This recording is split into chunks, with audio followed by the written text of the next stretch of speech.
Good morning, everyone. We're going to call the meeting of the Carson City Board of Supervisors to order. Today is Thursday, August 6, 2015. It is 8:30 a.m. We're in the Community Center at the Sierra Room at 851 East William Street here in Carson City.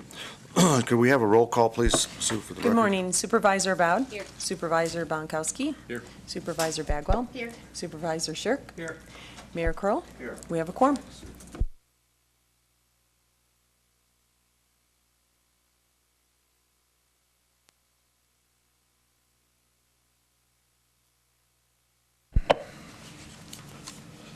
Let's pray.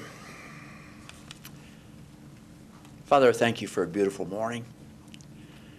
I thank you for these people, Father, who've been selected to make decisions concerning this wonderful community in which you've placed us. Wow, they have a full plate today, Lord. Considering issues from traffic safety and downtown renewal to disease control, looking at collective bargaining and appointing board members to deciding when our kids will do Halloween. It's a full plate, Lord, and I pray that you bless each. But it reminds me of our own lives. A lot of variety, a lot of fullness. We can't do these things without you. We pray for your help and your strength. In the name of our Lord, amen.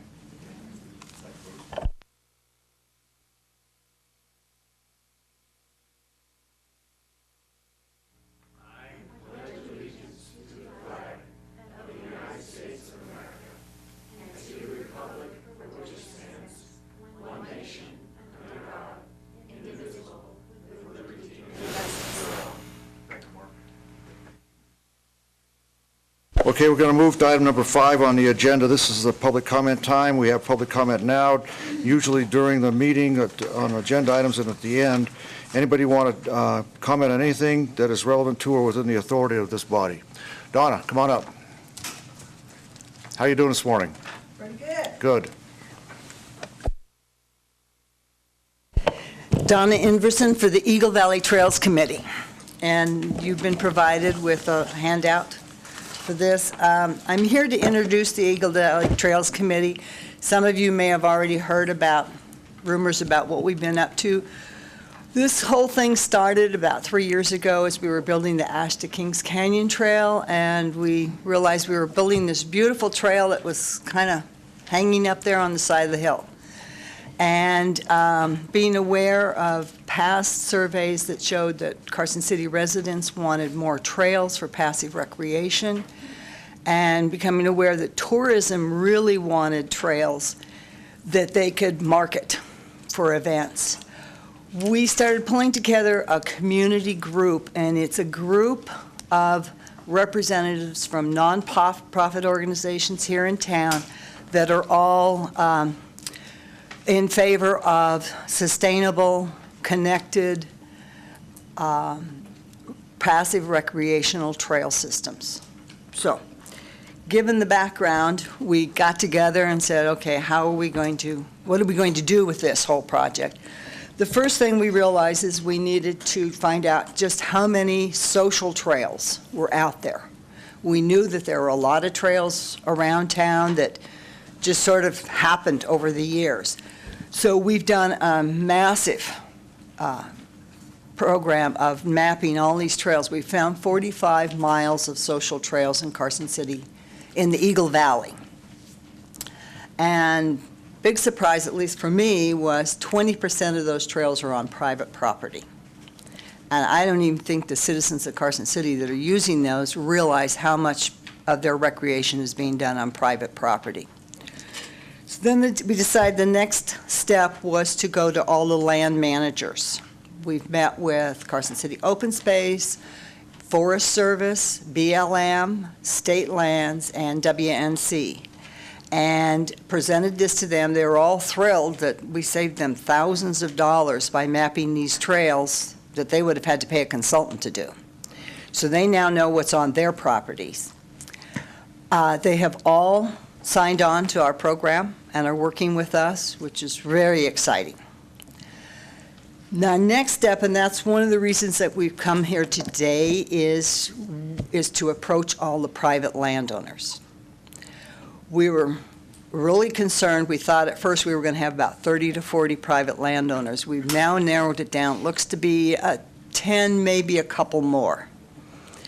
So we're going to be sending out a letter to them mid-September, it'll explain who we are, what we're doing, provide a map of their land showing what trails are currently on their land. And we're going to include a copy of the NRS, the Nevada Recreational Use Statute, that explains how they're actually protected from liability. What I wanted to do is make sure that you all were well aware of what we were doing before we sent that letter out, so that if you get any calls, you can say, hey, I know what's going on, and hopefully you'll say, these are great people, work with them. So then we will start in October. We're going to start having meetings. We'll have the private land managers first. Then we're going to have a stakeholders meeting. All of the organizations that are represented in our group will get out to their people, who then will have the huge maps, and they'll be able to come in, put in stickies and say, I love this trail, I hate this trail, I wish we could connect this trail to that trail, that sort of thing. Then we're going to have 2 public meetings for anybody in Carson City to come and do the same thing. We will also have some, we're looking at and hoping we're actually going to be able to have it so that online, people can go online and do the same thing. They don't even have to come to the meetings. Our goal is eventually to develop plans for a connected, sustainable trail system. One of the things that, because Muscle Powered will be the primary builder and manager of the trail system, if we get one, because we already have the agreement with the city, we will not do anything that is not sustainable. Let's see, anything else? So that's kind of where we're at. We have tried to reach out to the Motorized Recreational Trails organization, but we could not find an organization in Carson City. There's no group that we can reach out to. We are only advocating for non-motorized systems, but we would like to avoid conflict and to work with the motorized recreational people, but we've not been able to find any.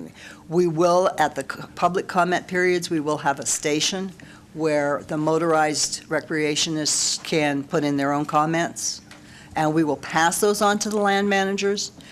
But after we gather all the data, and we're also going to be doing a survey on trail usage and things like that, we will then come up with a draft plan for each one of the land managers, and we'll go back to them, and it's up to them then to decide if they want to include that in their management plan.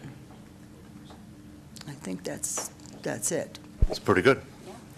Thank So, you, Donna. Thanks to Muscle Power, and thanks to everybody, all the groups that you're working with. Yeah, we actually have Muscle Powered, Friends of the Silver Saddle Ranch, Tahoe Mountain Milers, and all 3 of the equestrian groups on a committee. So I don't think we missed anybody in town. Doesn't seem like it. Thanks, Donna. Thank Thanks to your you. groups, too. Yep.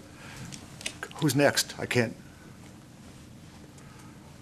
Yeah, come on. Sure. Probably not 3 minutes. No, come on. My name is Linda Maroney, and I'm the manager of the 3rd and Curry Street Farmers Market. Good morning, Linda. Good morning. I wanted to come before you today because it's Farmers Market Week. And if everybody read the article in the paper, everyone knows that farmers markets increase fresh nutrition in the community and stimulate the local economies. But I wanted to talk what our nonprofits do at the market and how they benefit the city. It took me 8 years, but this year, for the first time in 8 years, we are accepting SNAP at the farmers market. And Accepting what? SNAP, which is the old food stamps. Okay. It is supplemental nutrition assistance program. And we want the market to be as accessible to everybody in the community. So we have partnered with Partnership Carson City, and they had some grant money, and we raised over $500 at the market from some of our very good farmers market customers, and we are able to do an added value. So if you come to the market and you swipe your card, your SNAP card, for $5, we're going to give you $10. And if you swipe it for $10, we're going to give you $20. So the first of the month, which was last week, we did over $200 in SNAP coupons at the market.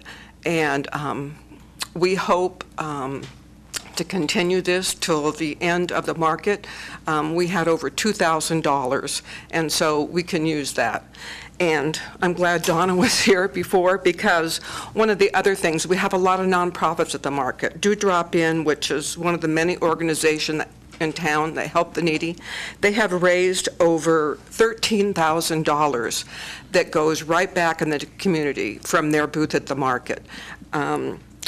We had partnered with Feds Feed the Family last week and this week, and we have donated over 1,600 pounds of fresh produce and vegetables to Ron Wood Center, and this week it will go to fish. The Empty Bowls has raised over $2,000 being at the market. Muscle Powered, they've had a booth there for 8 years, and they have raised almost $9,000 by the end of this year.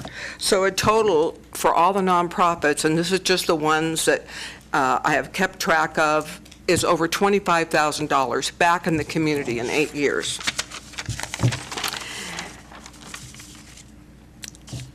Besides the Greenhouse Project, the SPCA, the Boys and Girls Club, Advocates, CASA, Relay for Life, our nonprofits are an important part of the farmers market to us, and because they give the market the real sense of community and getting the word about what they do. Not everyone is there collecting money. A lot of people are just there giving information.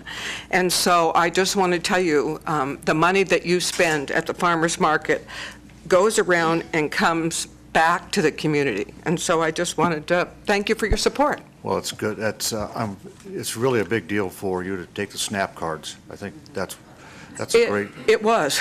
Yeah. It's taken me 8 years to do it, but it was the right time, and I couldn't have done it without help from someone else to run the program. Partnership Carson City, we set up the tent, we supplied the tent. They bought the machine, we bought the SNAP tokens, and they run the machine there, and then they're going to reconcile, keep track at the end of the month, cut the check to the farmers. And I just, that was more paperwork than I could do each week. So it was, it's great that they stepped up to do it. Very good, Linda. I think I speak for all of us. It's quite the place to be on Saturday mornings. And it's awful nice to have a beignet and then go have a fresh strawberry. Yeah. Kind of get both sides, you know? Yeah. The good and the bad, or whatever it is, Right. the bad and the good, they're both good. Right. But And so I just wanted to say one more thing. Everyone says, you know, why don't you expand the market? Why can't it get bigger? And hopefully, if 3rd Street gets closed and that's available on Saturday, we would love to use it for the artisans. We have a lot of artisans from the brewery and different people that want to get in the market, but the market only has so much space. And it would be nice to expand over there on Saturday mornings to show some of our local talent. Very good. So thank you. Thanks, Linda, very much. Okay. Other public comment this morning? Mr. DA, good morning. Good morning. Brought your help with you today, huh? I did. I need this. You need it. Okay. With me today is Jennifer Mayhew. Jennifer is a deputy district attorney in our office. She's a real rising star in our community, and she has helped us put together a healthcare opportunity for Carson City employees and the citizens of Carson City that we wanted to try to get the word out about. We think it's a very good opportunity. So with that, I'll turn it over to Jennifer. Thank you very much. Good morning. We're really excited that we have the Mammovan that's coming to Carson City. Nevada Health Centers is providing these mammogram services. We're really excited to have these services here in Carson City. It's going to be held at the Carson City District Attorney's Office parking lot at 885 East Musser Street. It's going to be August 25th, which is a Tuesday, from 8 o'clock to 2:45. You'd have to call and make an appointment. You can call, and we have some flyers in the back for people that are interested, but you would call 877-581-6266. Why don't you give that number again? Okay, 877-581-6266. And they accept pretty much all forms of payment in terms of insurance, Medicare, Medicaid. Most insurance companies cover it. As a yearly preventative type screening. Also, if you're for city employees, Prominence Health Insurance does cover it. And if you don't have any insurance, you still may qualify for a no-charge screening. So even if you don't have insurance, you should still try and come and go ahead and get those services. In addition, you'd have to register online at nevadahealthcenters.org. You can go ahead and fill out a registration form before you come in.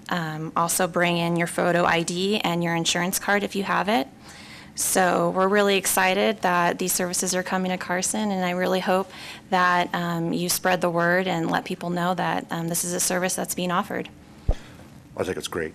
And I think it's particularly great that the district attorney's office, is one of our, is an integral part of our community. And stepping up like this is good stuff. Thanks. Thank you. We appreciate it. Okay. Anybody?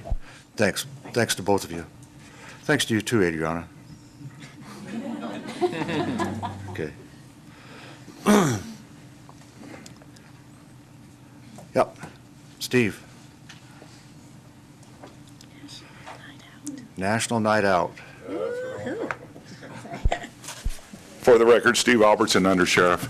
I just want to publicly thank everybody for coming out on our National Night Out, which was a Tuesday night, a huge success. Thank all of our sponsors. They're always there for us in the community. I don't know how many people we had out there, but there was a lot. Huge event always. It gets bigger every year. Thanks to Lisa Davis. She puts this thing on and spends about a year putting it together. She's already getting ready for next year, starting to gather things. Yeah, I thought it was a great night, and I think it's just really important because the cops, the public safety folks in our community, they see a side of life they're there to protect, that a lot of us don't see. And on the other side of that, people can look at our police force and our public safety officers as, adversaries. And I think, what National Night Out does and what your programs do is kind of break down those barriers to say, we are a community. We work together. We're not out there to be your adversaries. We're out there to be your friends. And we want you to know what we do, and we want to keep you safe. And so doing it at a young age is great, Steve. So. Yeah. Like I say, great event. Fire department's always out there helping us out. DPS, like I say, all of our sponsors, always stepping forward for it. So just want to say thanks. Thank you. All right. And thanks to all your sponsors and participants. Okay, anybody else? Okay, I don't see anybody. Excuse me. Let's now take up item 6, approval of the minutes. Everybody had a chance to look at the June 18th minutes? Motion's in order. I move to approve the minutes of June 18th, 2015 with a correction to the approval date on the signature page. Second. Motion and a second on the motion. Discussion. Hearing none. All in favor signify by saying aye. Aye. Opposed, nay. Carried unanimous. On the agenda, any changes, Mr. City Manager? No changes. Welcome back, by the way. Thank you, Mr. Mayor. Good to be How do you back. say hello in Polish? What do you say? What was that this morning? Boy, I am on the spot here. That's okay. Make it up. Make it up. Make it up. All right. All right. Any board members, anything changes to the agenda? I don't see any. Unless there's an objection, we'll then take adopt the agenda as presented and go forward. So let's take up item 8. This is the sheriff's issue with respect to the Department of Public Safety, the OTS grant in the amount of $23,825. Who's doing this one? Steve, Mr. Undersheriff. Hello again. Yes, this is to approve a grant we get from OTS. It's for our traffic devices that we write our citations and do our crash reports on, and it keeps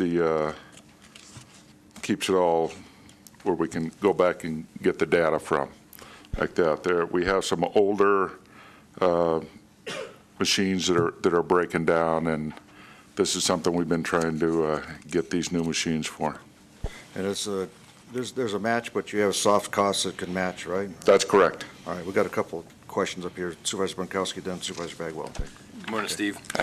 On this particular grant, it's a very tight timeline to be able to spend the funds, September 30th. So I just want to make sure that you're comfortable that you can order the equipment, get the training done, and still do the reporting back in time. Yes, we can. Thank you. Hi. Hi, Laura. So does this replace all of the ones that we have No, we already have some of the of this type? of this type, yes. We've been trying to replace the older Gen Am ones and with these. So now everything now- we have will match? Yes, yes. And everything works with our computer And systems? everything works and it's Okay. compatible. Perfect, thank you. So the tickets that were written on the old ones are no good anymore? Oh, you still have to pay them. Okay, thanks, Steve. Public comment? Don't see anybody. Board comment? Motion's in order. Supervisor Abad. I move to approve Nevada Department of Public Safety Office of Traffic Safety Award LFD 2015 CCSO 00041 in the amount of $23,825. Motion and second on the motion. Discussion. Hearing none, all in favor signify by saying aye. Opposed, nay. Carried unanimous. Thanks, Steve. Let's go on to item number 9. This is the Downtown Streetscape Project. Do you guys need a minute to set up, or are you all set to go? On the mark, okay. Ready to rock. Ready to rock and roll, okay. Yeah. Okay, Mr. Rotter, Danny. Morning, take it Mr. up. Mayor, board members. I'm going to just give you a kind of a quick rundown of what we're going to walk through. A lot of this has already been presented at either the June 22nd public workshops, where we had about 100 people between the midday and evening sessions. The July Redevelopment Authority Citizens Committee and the Regional Transportation Commission. Also, the video that we'll show is also on carsonproud.com and a link on the Carson Proud Facebook. So we'll just flip through the overview of the design. I'll talk about a little bit about what we've kind of been going through since then, and then we'll show the video. Actually, I'll just give you a little overview right now. Since a few weeks ago, we sent out, in addition to getting the public comment, we were starting to get some questions of how's my business going to be impacted during construction, and we didn't want to have a big public meeting discussion about that. We wanted to get in and talk with each individual business owner and property owner and where their concerns were. And so about 2 or 3 weeks back, we sent out 73 letters to different entities, whether they be business owners or property owners adjacent to Carson and 3rd. And last week, Tuesday, Wednesday, and Thursday, we blocked out full days to have them come in and had Q&D there to start talking about utility swap overs and pedestrian access and all those sorts of things. We had 5 business owners come meet with us. 4 more are going to reschedule. We had 7 property owners representing 14 properties come talk with us, and then 1 event planner come start to ask further questions. We've also had a various emails and phone calls throughout the time, asking questions, talking about their building or how they might have access during construction, those sorts of things. So with that, we'll just kind of go through the overview here. This is some... How do you want to do this? You okay with questions, or do you want to finish up first? Yeah, we can do questions. Go. Out of the number of businesses, how many businesses are on Carson Street? Total number? I don't have the total number in front of me. I would say of the 73 that we sent out, probably probably two-thirds of those are businesses, so probably 45 to 50 were businesses, and the other separate entities were property owners. And so out of the 45 or 50 businesses, you met with 14 businesses, or is there a total before this that you've met with? When we handed out invites, we specifically went and talked to specific business owners and talked with some of their concerns ahead of the public meeting. But we had 5 business owners come in and actually meet with us during those allotted time periods. We had 2-hour blocks throughout the 3 days. 4 more have said, hey, I'd like to come meet with you, but those times didn't work. So we're still trying to circle back with them and touch base with them. So percentage-wise, how many businesses have you talked to out of the number of businesses that is on Carson Street? 50, 60? If there's 50 businesses, last week we talked to 10%, but when we went out and handed individual cards out, we probably talked to another 10 properties or businesses, or at least, so probably more like 20. So we probably in the range of 50%. We've had individual contact with them, other than just seeing what's in the newspaper or on the website. And then you've also talked to the property owners themselves. And how many Correct. property owners are there on Carson Street, and what percentage have you talked to? I would say there's about 25 to 30. And last week, we had 7 come in representing 14 of the properties. And we've had contact with about another 3 to 5. So I would say 10 or 12 out of the 25, 30, so almost 40 or 50%. Good. And out of that percentage, how many are in favor of the Downtown District Association to pay for the fees and so forth? I think most of them were on board. I think through the John Rutledge efforts and the polls there, I think it was about 80. But there's only been probably 1 or 2 businesses that we've walked into to talk to that really didn't want to talk with us. I think the rest of the people have kind of said, well, I know it's coming, I know you're going to do this, now I want to figure out how to make it work for me. So a lot of the businesses are already starting to think forward and say, now how's that going to work when I have this, or what can I just throw out any sort of street furniture out there myself? And so they started asking questions kind of beyond the design, if that helps. How many property owners are in favor of the Downtown District Association? I think the poll before was about 80%. That poll was taken by Rutledge or by the city? By private property owners. Okay, but where is the city with the property owners' position? What do you? Well, I mean, we did an independent poll by an independent party of property owners. Are they in favor of this? I want to know where the city is talking to the property owners. Are they in favor of it, not relying on a third party to tell us where they're at? Of the property owners that I've talked to, 50% roughly that we just talked about are for it. For the association, increase of the fees, correct? Of the ones that I've talked to, yes. Okay, go on. Okay. So this is some snapshots of what's actually out in the hall. It's amazing that it's actually lasted this long up on the wall out there. That tape's just some masking tape, but Taped it up a little nicer, maybe. yeah. If it was going to stay up that long, we would have done it a little nicer, but anyways. So this is the overview. North is to the right. 5th Street is there on the left. 3rd Street up in the middle there. You can see the little pockets of parking. Those are planned to be concrete. The middle there is some, the orange is a little bit of either a stamped concrete or some form of decoration there. 3rd Street, you can see the stage on the west side and the fountain there. And we have started thinking about the such things as the farmer's market and how the booths might lay out. So it will be pretty conducive to setting up that sort of event there. And then those trees along the north side would have sort of a little cedar wall around it, so that if you were out there having a cup of coffee and your kids are playing in the fountain, then you could sit there. There's also rooms for outdoor seating. A couple of questions on that slide. Yep. Wait, go back to Supervisor Abel, and then go back to Jim. Okay. Danny, for the record, you have met with the La Piccolos to make sure that they're on board with the design, you and Michael?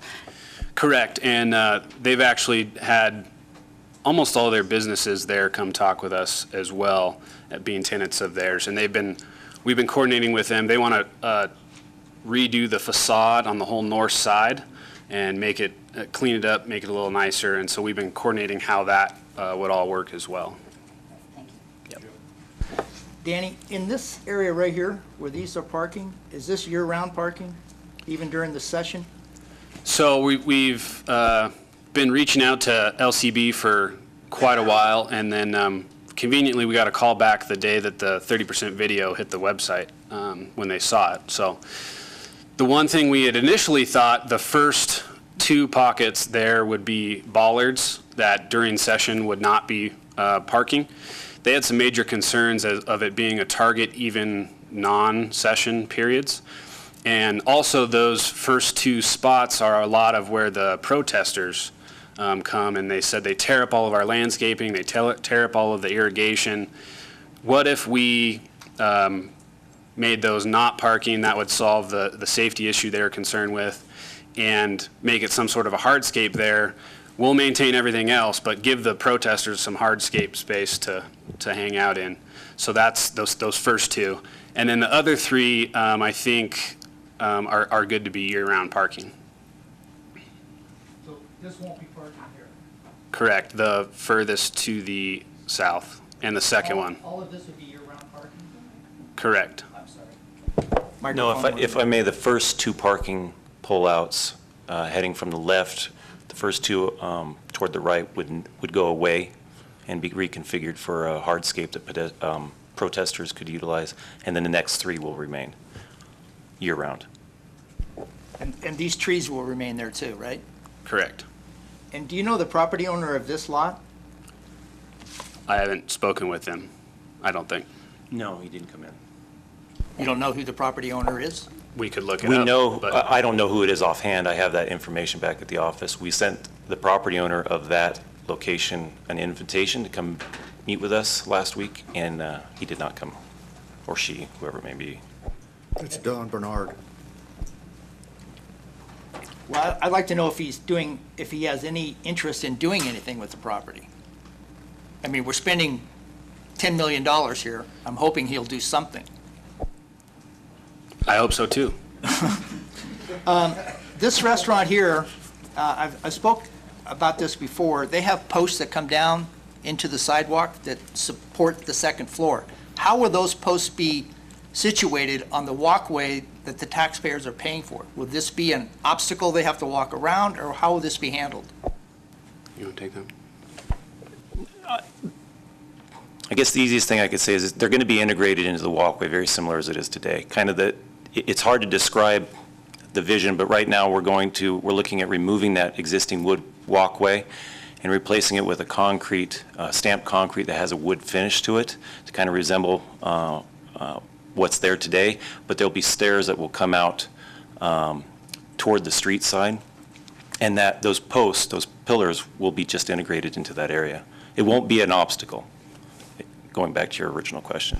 Will it be elevated as it is now, or Yes. will it be at the same level? No, it will be elevated as it is now because the grade to get into the Firkin is that high off the street. Would the owner of that property pay for the expense to bring it up to that level, whereas all the other sidewalks are at the street level? We're doing extra for this property owner. Would they help with the cost of that? It's already at that level, so we maintain the boardwalk in the front, So we're going to be removing that maintenance cost and putting in a stamped concrete. The stairs around the front are just making it more accessible for events and Nevada Day and all those sorts of things along the front there, as well as tying into the plaza feel of Third, having a place to sit and be around there. And then they're going to have a fence at that area as they similar do now? There will be a fence there because of the elevation?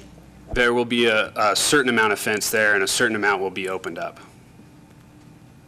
Do you know how many parking spaces we have in the downtown area prior to this plan going into effect? And how many parking spots downtown we will have after this? There's a full inventory, and I don't know the specific number, but I think we're losing about 12 or 14 on Third. 14 on Third Street, yeah. So we're losing about 14 on Third, and we're adding in the realm of 25 or so on Carson. You don't have an overall number before and after? I don't have one right now. It's in a document somewhere, but I don't have it. Okay, thank you. I can get that to you if you want it. I appreciate it, thank you. Okay. That's all I have on that slide. Let me write that down. Flip next. Yeah. So this is just one slide to the north. If you were at the public meetings, we termed the from Musser to the south kind of the park, and then Musser to Robinson is the most kind of intensive pedestrian spaces, and we called it the district. It's not like we're going to put up a sign that says that. It's just delineating kind of the form and method of the improvements. This is also where the future project 2018 on Curry begins, Musser to Robinson. And this is where you start to see on the corners the depressed pedestrian access and seat wall, planters with seat walls at some of the corners and locations. Again, the pocket parking and room on the corners and where there's not parking, 20 feet for some outdoor seating. On this slide, a couple of questions. How come there's no parking here when the width of the street is the same? How come we have no parking in front of the Attorney General and the State Building? This was an area that we felt having the Capitol side being very lush and green, and the other side maybe not so much, as an opportunity to provide a couple little areas for public art, as well as adding to the green park feel there. And so in adding the spots on the east side, we felt that was a good design there. So those little bulb outs in front of the AG's office and the other AG's office on the right-hand side there, and then directly in front of where the fountain is, those are areas that Danny had mentioned are intended for public art in the future. When you take those and you try to factor in the geometry of adding in some parking spaces, there just really isn't a lot of room. It starts to get kind of crowded. So we felt that was a good spot, a better spot for the art rather than parking. No, it's a good idea.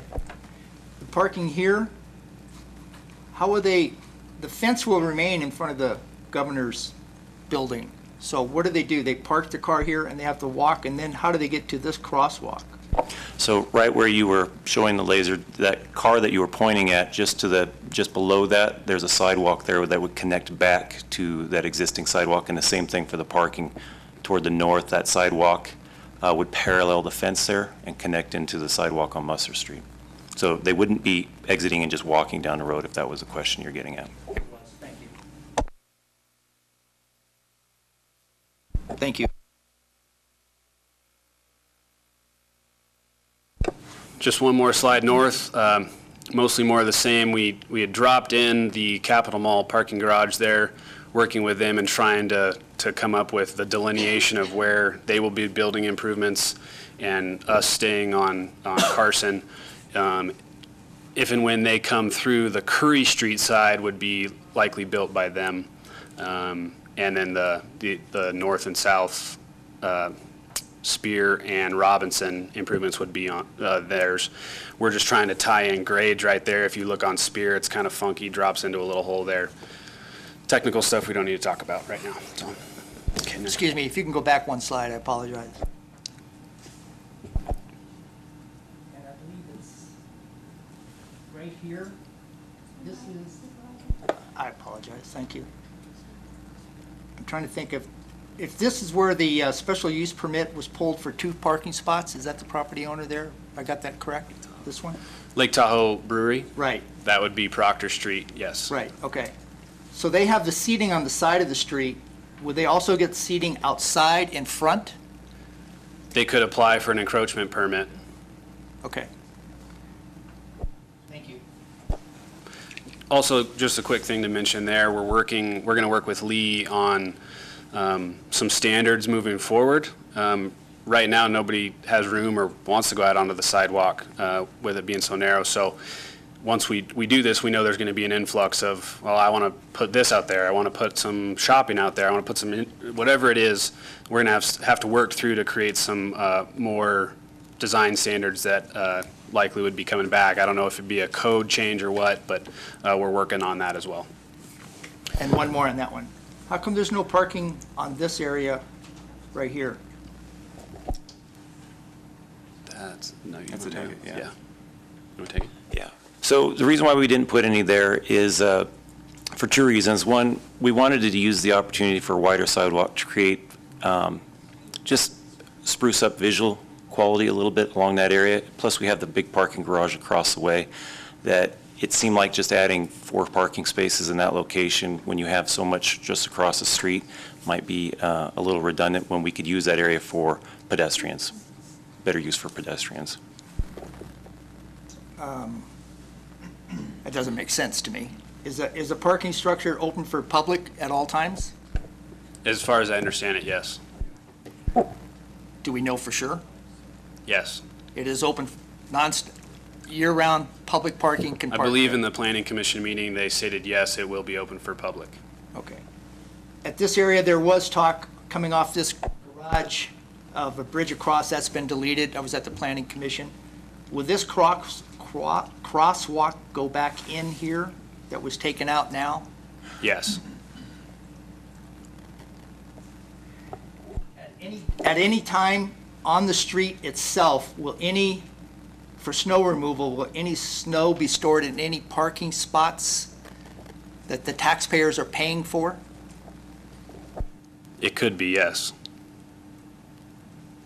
How do we justify that? How do we charge the taxpayers money and then store snow so they can't park in the spots they just paid for? I don't think it would be a permanent storage. It would be an interim plan as the snow operations address it as a full command system, and they come through and they have their plan, and depending on, it's just some flexibility in the plan that if they don't want to push it to the middle, they wouldn't have to. They could push it there, come back with a loader, pick it up, take it to another storage facility to melt later. So the snow removal will be done with the snow plow and trucks. It won't be done with the snow blower that goes directly into the truck. I don't know. We're going to have to work on the plan. I think Darren, you Darren's want gonna to answer add? the Sure, plan. I'd be happy to. Darren Schultz, Public Works Director. What will happen is it really will depend on the storm. If there's a little bit of snow, which we've had in the last couple of years, no big deal, plow it all out and it's gone.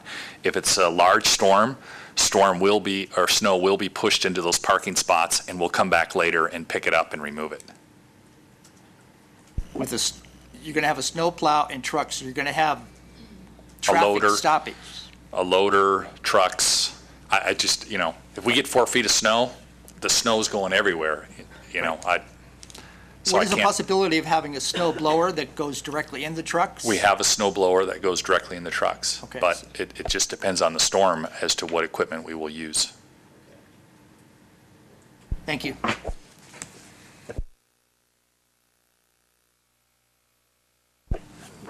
Next. Yep.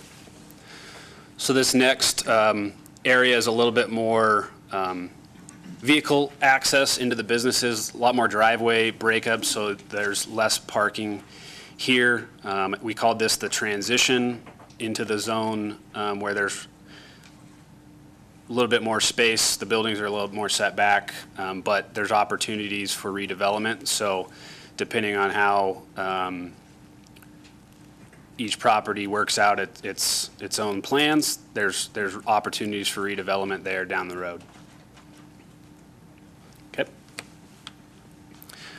Here's just a blow up of 3rd.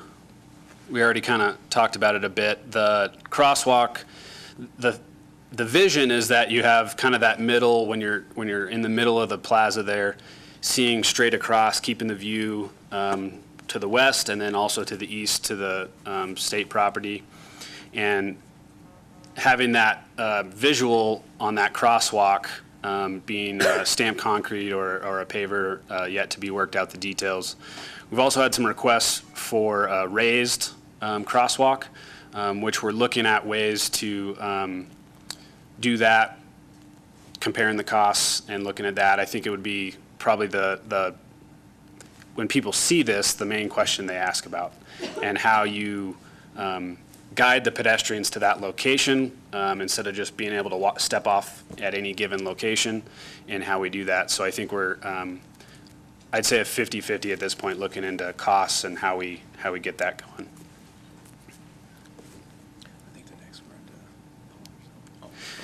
These are just some snapshots. We'll see the video in a minute, but this is looking north by the City Hall is just to the right there. This is looking the other way. See the planter seat walls. There we go. Okay, next. This is looking from Musser down Curry with the depressed corners for ADA. This is Telegraph Square, and the planters are staying. These ones look a little digitized, but the planters are staying. Don't worry. Just a little bit more planter walls there. This is a look at 3rd from Carson. Mom and Pop's there on the right, Firkin on the left. That line of trees and that line of sight. Looking from the other way, the stage concept. The idea is those stairs would be at the height that you could sit as well if nothing else was going on, but also put the performer or whoever it is up a little bit higher than the rest of the plaza. So we'll go to the video. Danny, one final question. The street lights that exist today out there on the street, would they be utilized in any aspect on the new downtown? Yes, we're looking at keeping those and relocating them out to the edge. We're also going to do a light intensity plan to make sure that we have the right coverage there, and we'll be adding a few here and there. Yeah. Okay.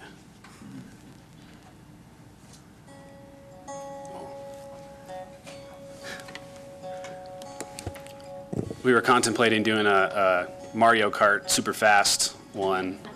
It's a little slow, but it's meant so that you can take a peek at each little area. This is 3rd Street coming up. The little pocket parking you can see.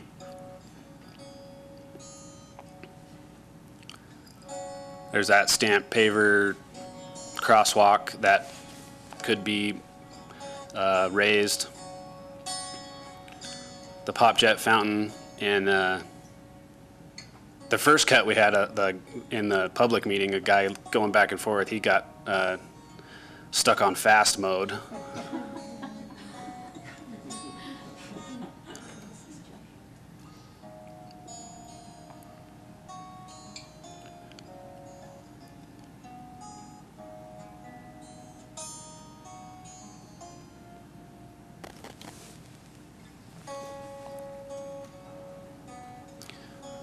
So this is that park feel that we talked about, tying into all the greenery that's there.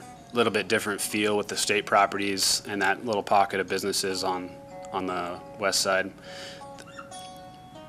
Danny, on the previous slide, as you're coming from 3rd Street, the planters aren't shown as kind of a barricade to the street. That is being included in this plan, correct? Correct. That's the idea with those planters. One of the things from the polling people preferred a planter as a barrier rather than the fence. This is kind of that little pop-out opportunity for future public art.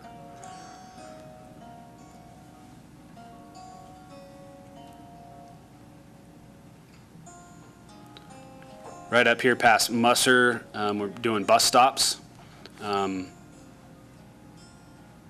Also, there's possibly some room with City Hall there for public art as well. This is the district, we were calling it, a little bit more intensive with the buildings right up against there, right up against the right-of-way.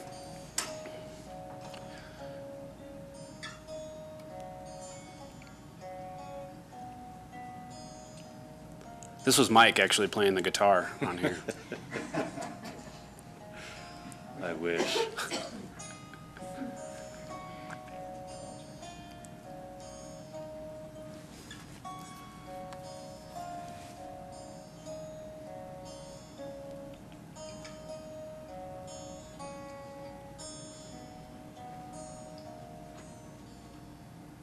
No sky bridge.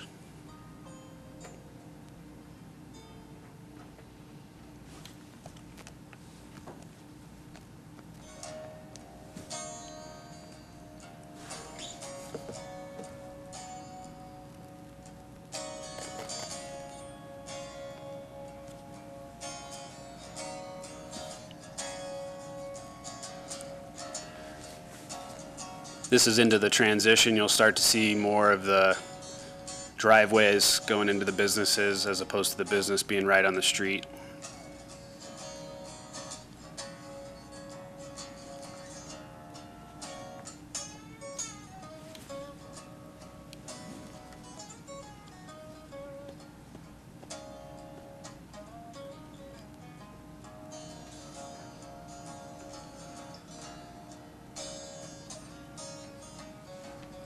I'll try and do the Mario Kart version next time.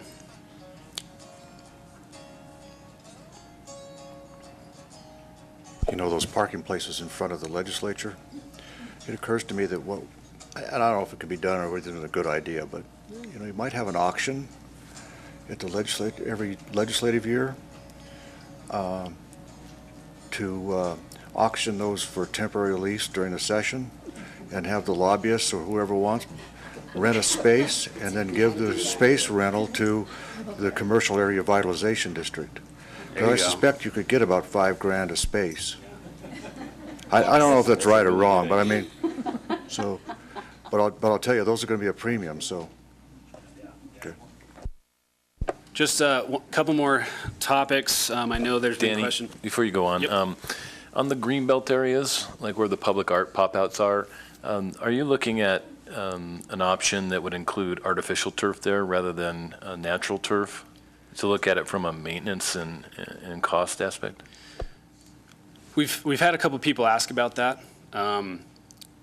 In front of the Capitol and the state, the legislature side, we've talked with Buildings and Grounds, and they said they're okay maintaining it. They already maintain what they have there, so they said they'd be okay with that.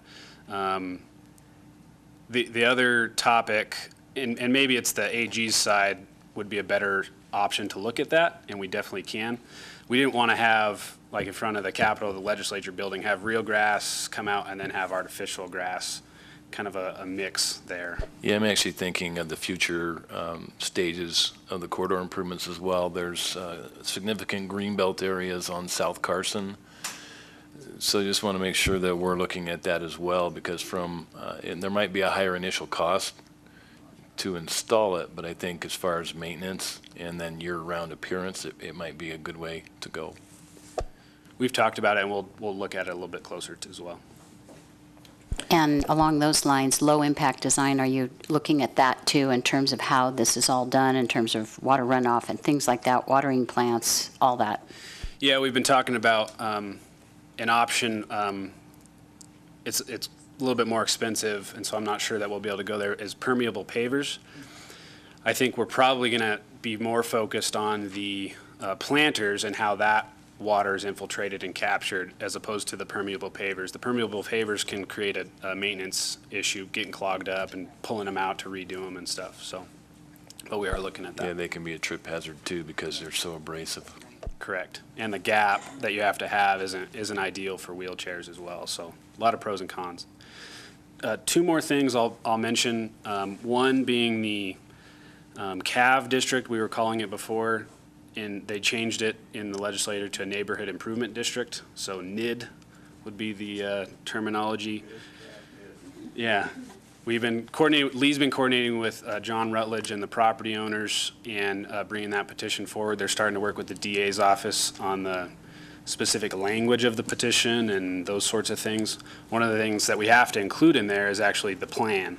And so having this to put with that, we'll be able to get that rolling. And Lee's been working on that. He's not here right now, but he had Susan come, who has been away for a little while. So we're working on it. The other thing I wanted to mention is a lot of comment at RTC and RAC about how are we going to work to limit the impacts to the businesses. And that's probably the main question we get from any business owner now is what's the construction schedule going to be like? What's it going to be when how am I going to get people in? So a couple things we're working with. Q&D is working on a phasing plan, ideally starting in February, March, starting with the utilities, coming back and doing either block by block, one side and then the other, or one full side on the west side and then coming back and doing one full side on the east side of the sidewalks, and then coming in and doing the paving. We're looking at two things, cost and schedule, and seeing to strike a balance between those. The overwhelming majority of people that I've talked to has said, get in and get out. If you're going to be here in front of my business doing construction, make it as quick as possible. So we've started to lining out hours of operation. You know, if we talk to mom and pops, hey, they close at 2, but they're doing dishes till 3:30, so they can't have the water off during then. So a lot of those things we're trying to document in a database. We've got Q&D thinking about ways to get in and get out. There will be plywood sidewalks, if you will, and they're working on pedestrian routing plans and making sure that all the businesses, especially the ones that are fronting Carson and have no other access, have all the time access for pedestrians, ADA accessible. The other thing we're starting to work forward is how the best way to keep people informed. And we've got a pretty good website and following on Facebook going for Carson Proud. We're looking at putting a map on there that anytime you go on there, you can see exactly the next week. It's even more in depth than our normal road closure report where we just say Carson Street from Proctor to Musser is going to be under construction. We can specifically line out those sidewalks on the west side between Proctor and Telegraph or whatever it will be. And then also getting that information out in all of our media outlets and our social media as well. So, Danny, as part of your database, do you also have delivery schedules, especially regarding the businesses that only front onto Carson Street? Because I assume that delivery trucks will have to come onto the 4 side streets, park, and then bring deliveries around the front. Correct. And the benefit we have right now is that a lot of those are already in other locations. And so all we have to make sure, we're trying to make sure we highlight where those locations are and how they can get to the front. And so we're, Q&D's been starting to think through a lot of those and working up plans of how wide the plywood sidewalks need to be, and if there's a back access, could we use that in the interim, that sort of thing. A couple of quick things, Danny. The cost of $10 to $11 million does not include water and sewer, correct? It does include water and sewer. So take out water and sewer. What does this cost the taxpayers on the 1/8 of a cent sales tax? I think out of between Carson, Third, and Curry, the total funding, including the private donation, is about 11.3. I think 2 to 2.5 of that is utility money. I would appreciate, because it's two different, I believe it's two different funding sources. One is capital, which is going to do our sewer and water, and to include that into the expense of doing downtown, narrowing of Carson Street, I think is kind of misleading. I think we just need the bottom line of what this costs the taxpayers on the 1/8 cent sales tax, not what is included such as sewer and water. So I'd like to have this broke apart and not wrapped in together all in one thing. I don't think that's right. That's my opinion, and I want numbers separate from what the sewer and water is doing, okay? I can post the full breakdown because we have water, sewer, stormwater, redevelopment, sales tax, and a private donation. And so I've already broken those out because of how the contract gets paid for the design. And so we can post that. It should be separate. I think it's clarity would help. On the parking in front of the legislature, I am not in favor of auctioning those off to reduce the property owner's yearly tab to maintenance. Taxpayers paid for this, and those parking spots belong to the taxpayers. They should not be auctioned off. That's my opinion. You mentioned Carson Proud. That website is down. It's been down for 2 days. I just tried it right now. It still doesn't work. And I got to tell you, that website is the worst website I've ever seen. And I'm going to address it in public comment. We're spending way too much money on that website. We'll make a phone call right after this. So I think my questions more center on the neighborhood improvement district. So I don't know if you're the right body to talk about that. But when we look at the project, who is in and who is out, I want to make sure that during one of the meetings, I believe I heard that somehow that the city was going to pay the state share of the government areas in the neighborhood improvement district. And so can I have a update or recap or where we're at on the neighborhood district of who's paying and who isn't paying? From what I gathered from Lee, and I don't know if Susan got debriefed on this before he left, but I think we can circle back on that with Lee once he's back. But I think the idea is that we were going to try and work with the state agencies to pay for the property in front of theirs, and then the city would pay for the area in front of city property. I just want to be clear that I don't think that the city taxpayers should pay for the state's maintenance, and they need to be on board with what we're doing, so. Thanks. Write that down. Any other comments from the board? Public comment? Anybody? I think you and I, Mr. Rotter, are going to go, we've been asked by the Chamber Board to go talk to them in September about the downtown business issues. That's correct. Just before the September RTC meeting in the afternoon there, they wanted to have us come talk. Okay. Oh, I thought we were done, but okay. Go, let's go. Come It's on. just one to even can come back and circle later. When Lee's coming back with the CAV information, if he can please include, the law really requires us to look at impacts for the businesses, and so I agree with Supervisor Shirk that I would like to see the results of what the businesses are saying on the impact for them, so that we can understand if the creation of the CAV is actually going to hurt the businesses and whether they can even survive. So I think we've even discussed that in the past, that some businesses this will be good for and some it might not be good for. So I would like to see those in the next version. And I got a little lost on the conversation of where you're going to go speak, Mr. Rotter and the mayor. I don't know what that is about. The Chamber of Commerce at their monthly meeting in September has asked us to attend they want to ask questions, talk about this project, and I think they put us first on the agenda so that then we can get to the RTC meeting. Well, we will also be talking about this project. Thank you.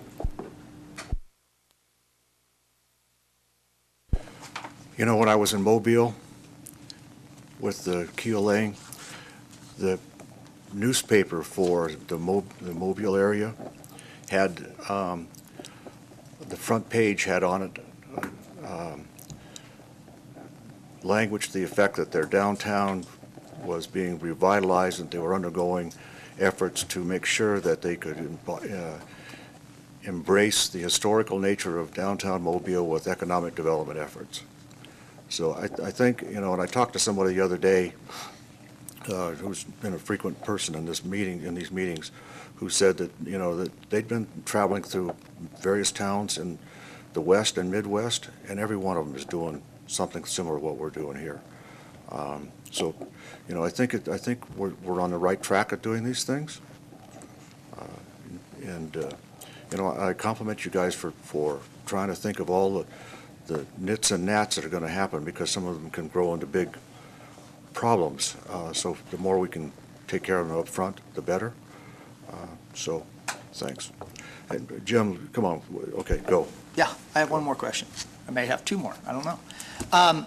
When the downtown is revitalized at this cost, will there be new standards such as signage and display of flags coming out into the public sidewalk? Will there be a new set of rules of how we're going to put signage up and other obstacles?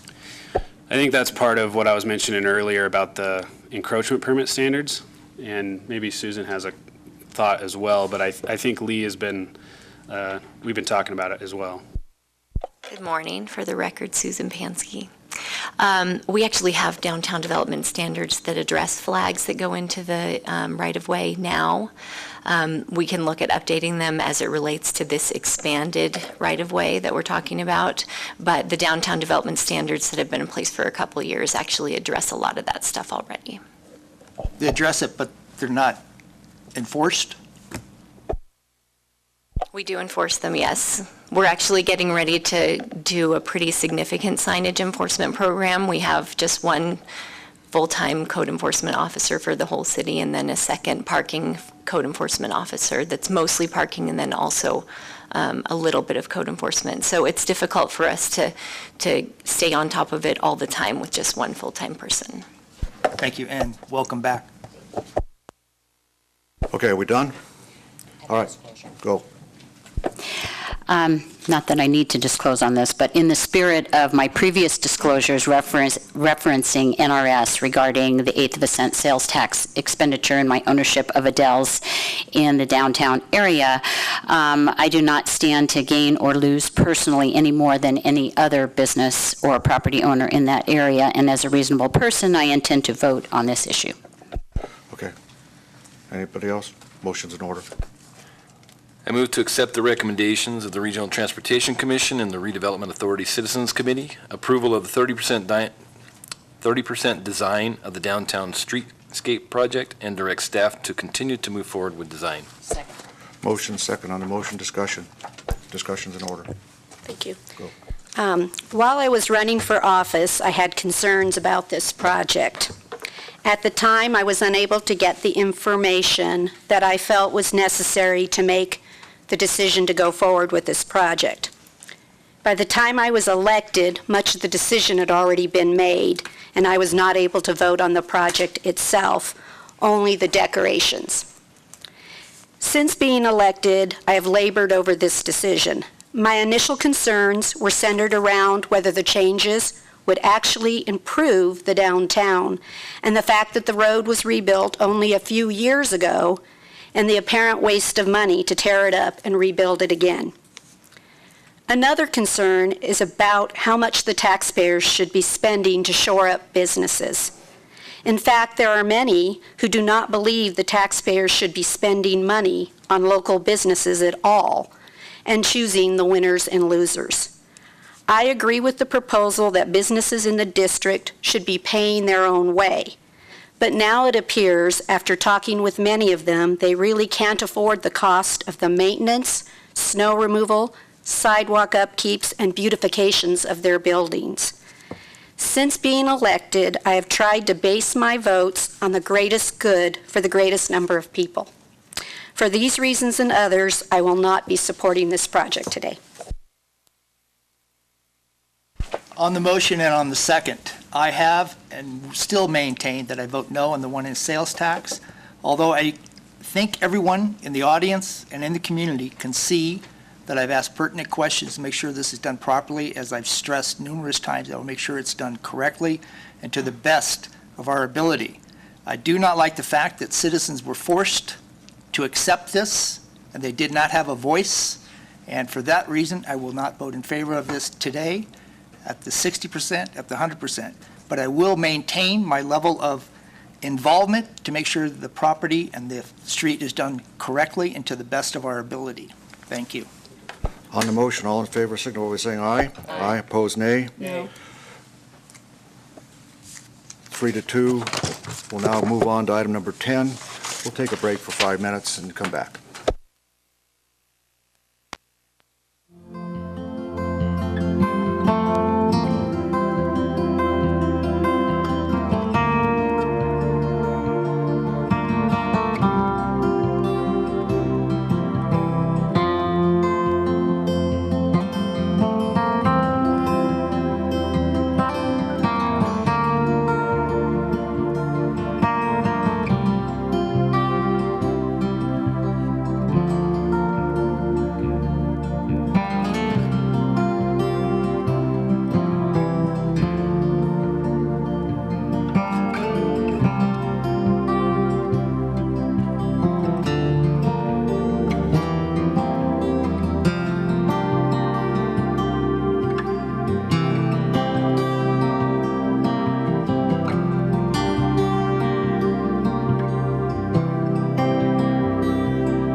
Call the meeting of the Board of Supervisors back to order. We're on item number 10. This is IT-related, Vision Internet. Mr. Eric Schimmelman and Ashley, who's going to do it? I'm going to do it. Good morning, Mr. Mayor, members of the board. Eric von Schimmelman, Interim IT Director.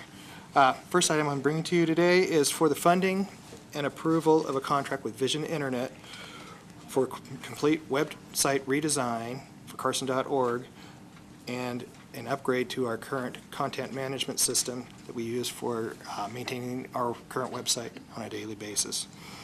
A little history on the websites. Our first website was designed back in 1998.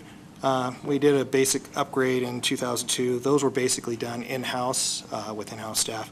In 2005, Vision Internet was awarded a contract for a complete system design, including the content management system that we currently use. And in 2011, they also did a graphic redesign, basically giving us a new look on the front, on the home page and stuff, but nothing on the back end. I've gone through and researched many of the companies out here that are in the small to medium-sized government space in website design and found Vision Internet Services and their costs to be in line with everybody else's out there. Some of our reasons for going with Vision Internet is our familiarity with their systems and support and their outlook for new technologies and their ability to migrate all our current data over to the new site. Included in the contract, they're going to be hosting our site, so everything is off-site. They're going to maintain the servers and everything, eliminating the need for city-owned equipment to be maintained and upgraded. Let's see. The content management system will allow every department to fully update their site and maintain their own content without any real programming knowledge in-house on that department. Sorry to interrupt. No problem. When you say the departments could enter their own data and so forth, something along that line you just said there? Yeah. Will they be trained on how to do that with Yes. this new system? Okay, thank you. Yeah, we go through a training process. So it will also allow us to do some overall upgrades to the site, allowing us to modify the homepage, some of the stuff that we cannot do right now. There's also a provision in there for subscription called Vision Live. This will help keep our site up to date with the current latest technologies as they are developed and published out. The service also includes the web hosting, as I mentioned, and the maintenance of hardware and software there. There's also a provision at the end of the 4-year contract for complete site redesign, basically primarily the same that we're proposing here. This will eliminate the need for us to come back looking for capital outlay in the future. I have Ashley Freesting here, the Senior Director of Marketing and Strategic Partnerships with Vision Internet. She's going to give a presentation on Vision Internet and their products and what we can expect from their new technologies. Hi, Eric. Question first. Yes. On page 4 of Vision's proposal, there's a statement that if your staff has created customizations or integrations to the site files or database, they will not carry over to the new Vision CMS, and your staff may be responsible for identifying any customizations and implementing them. Do we know if that exists, and if so, how much staff time will be involved? We went through the site and made sure that we are not using any of those features right now. There are a few forms that we've created, but the last update to that form was back in 2013, so it's not something that's currently being used.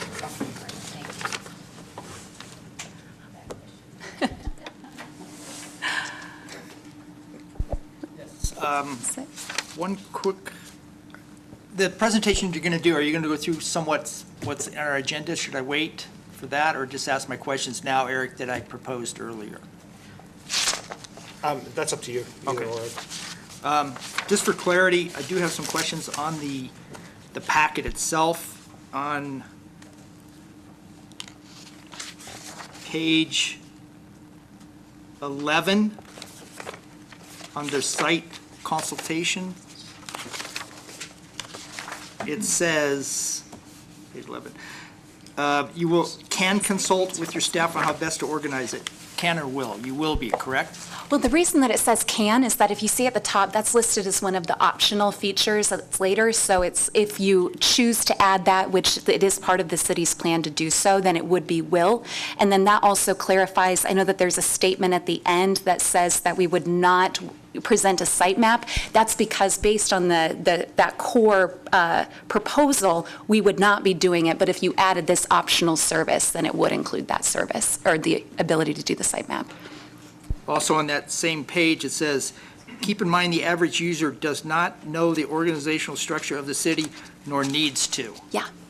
The reason that we talk about that is it's really important to think about how to provide services through your website to the user who doesn't understand or really needs to understand what department's handling it. They just know what they need to get done, and they know what information they're looking for. So often when we come into government organizations, their websites are set up where it's a department structure, and then the services are hidden really deep in the site. So somebody who's coming to the site thinking, I want to know about agendas and minutes, I want to pay my bill, they've got to think, oh, the finance department handles that, so it's going to be in the finance section. We're trying to eliminate that step and really think about the navigation from the perspective of the citizen, eliminating that need of them needing to know the minutia of the organization itself. And then, same line, it says, we will not develop a new site map. I'm sorry, I apologize. We will not develop a new site map or new content as part of the redesign.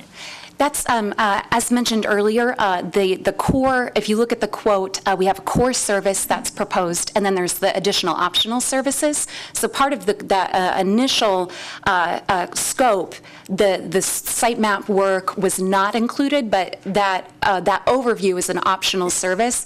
And based on our discussions with Eric, the city is opting to add that option. So because that option's included, then all of that explanation of that site map service will apply. It's just that we wanted to clarify the core, the actual proposal did not include that, but if you add that option, that would be available. I'm just curious, I know you've worked with other cities, Reno in particular? Yes. Is that correct? Yes. That's a great website, I gotta tell you. Thank you. That is really, really good. Will ours be up at the same standard? Is that one? Yes. Correct? Yep. Where are you located? Your The office? company's in Santa Monica, California. Thank you. You're welcome. Well, I guess I can go ahead and jump in to provide some additional context, because I know that though the city has worked with Vision for several years, there have been a lot of changes in terms of our technology and our services since the last time the city engaged with us. And so just to provide a little bit of an overview about our history. Like you mentioned, we've been developing local government websites since 1997. Since that time, we've done hundreds of sites. We did Reno's site, we did the City of Atlanta, Georgia's site, we do the City of San Francisco's website, but we also do towns like Fraser, Colorado, with a population of 900 people. So it's really a range of everything in between. We provide really custom graphic designs for our projects and are known for our technology in terms of providing functions for government to be able to put more service online. And we'll dig into what that looks like for your proposal as well. And we've won more awards for our work than any other government-focused firm for transparency, the quality of the technology, accessibility, and those kinds of things. And so, of course, that expertise would be applied to the project as well. I give you this history just to give some framework, but I think the thing that's more important is how our experience in working on all of these government sites has set this framework in terms of our vision for what a successful government site looks like. And what that looks like is that the site should serve the community, represent the community, and ultimately delight the community. So we'll dig into what this looks like for each step and what your proposal includes. So the notion of serving the community is, in my opinion, really the foundational element of just what government's about. People should be able to come and conduct business with you online 24/7 and should act as a virtual town hall. So Some of the things that are included from a technical perspective that are going to allow you to better capitalize on that than the version of the system that you have right now is a comprehensive online form tool that will allow you to convert PDF documents and that kind of thing to submittable online forms, a dynamic facility directory that generates maps and shows where all of the different locations are, business directories, RFP postings as you open up new a business for the city, job postings, communicating with the residents through email notifications. We do have a basic request management system. I understand the city's working on an initiative just like that. And online payments, being able to allow people to complete those processes online. So we try to really provide this complete set of functions to put more of the, the government through the Ashley, website. when you say online payments, is Yes. that for the Treasury or any other departments, or is it, what is online payments in reference to? What can you pay online? Well, you could really pay anything. What it's set up with is the merchant account would be set up with something like PayPal or Authorize.net, and then the payment mechanism can be placed in your facility reservations or anywhere in an online form. So a lot of our clients use it for their permitting payments. They've used it for pet licenses. Anything where there's a simple transaction, it can work in a variety of different ways. And online security for this website and addresses, is it good, or what is the standard here? Yes, no, we, all of the payments are, I'm totally blanking on the compliance standard, but we comply with all, PCI compliant for all of the payments.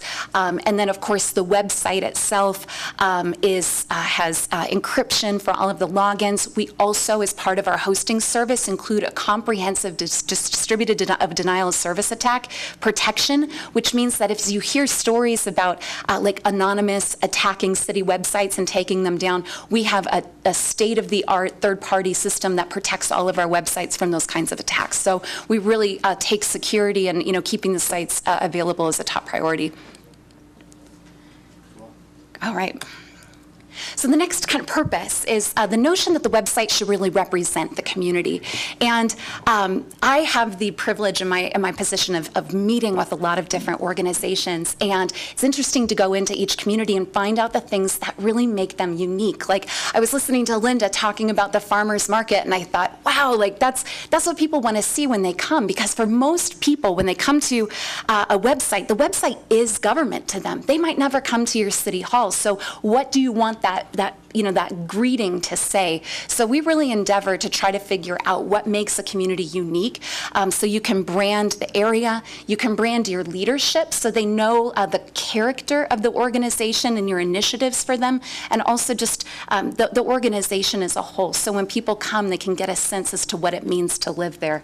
So just some examples of that. Can I just ask a question really quick? Yeah, absolutely. Are you going to be integrating with our Visitors Bureau and some of the photography and some of the things that they have done to include on this website so that there's some coordination, because they've done some of that homework already? Great. I can answer that. Yeah, I've talked to Joel Dunn and discussed that with him already, and we're going to look into. Yeah, anytime there's local photography and all of that, it really makes it. That's, I think, one of the things that stands out on Reno's site is that they've really engaged their local photographers to give a nice impact. So we just try to, again, find those things that are unique. Like on the Palm Springs site, they have a very cool retro brand that tries to capture the essence of their history. This is the city of Bend, Oregon, where from an identity perspective, they, of course, have a very dynamic community, but they also are very heavily focused on tourism. So when you come to the site, they wanted people to get a sense as to what that looked like. So that was part of the design there. So it's all of those types of things that we'll take into consideration as we're working on the design. So as you're working on this downtown development project and have all of these cool things going on, how can people get a sense for that when they come to the site? Also, from a leadership perspective, this comes partly through the design, but also through, just as we're going to think about the content, how can you, as an elected board, convey to the community outside of just agendas and minutes, what is the mission for the city? What's your vision? And I think Provo, Utah does a really great job of this. If you go to their mayor's page, it's not just about, again, this is when the meeting is happening, but here's what I'm envisioning, and here are all of the steps we've taken to get that done.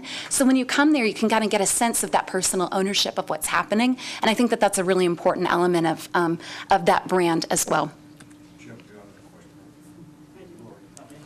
Yes. So can we, in this new website, do surveys? Absolutely. So surveys could be part of the system. And Yes. then one of the other questions I had is you indicated it was going to be hosted no longer on a city servers, it will be hosted on yours. Yes. So do we own the data? Yes, you will own the data. And what's the protection if something were to happen to your company?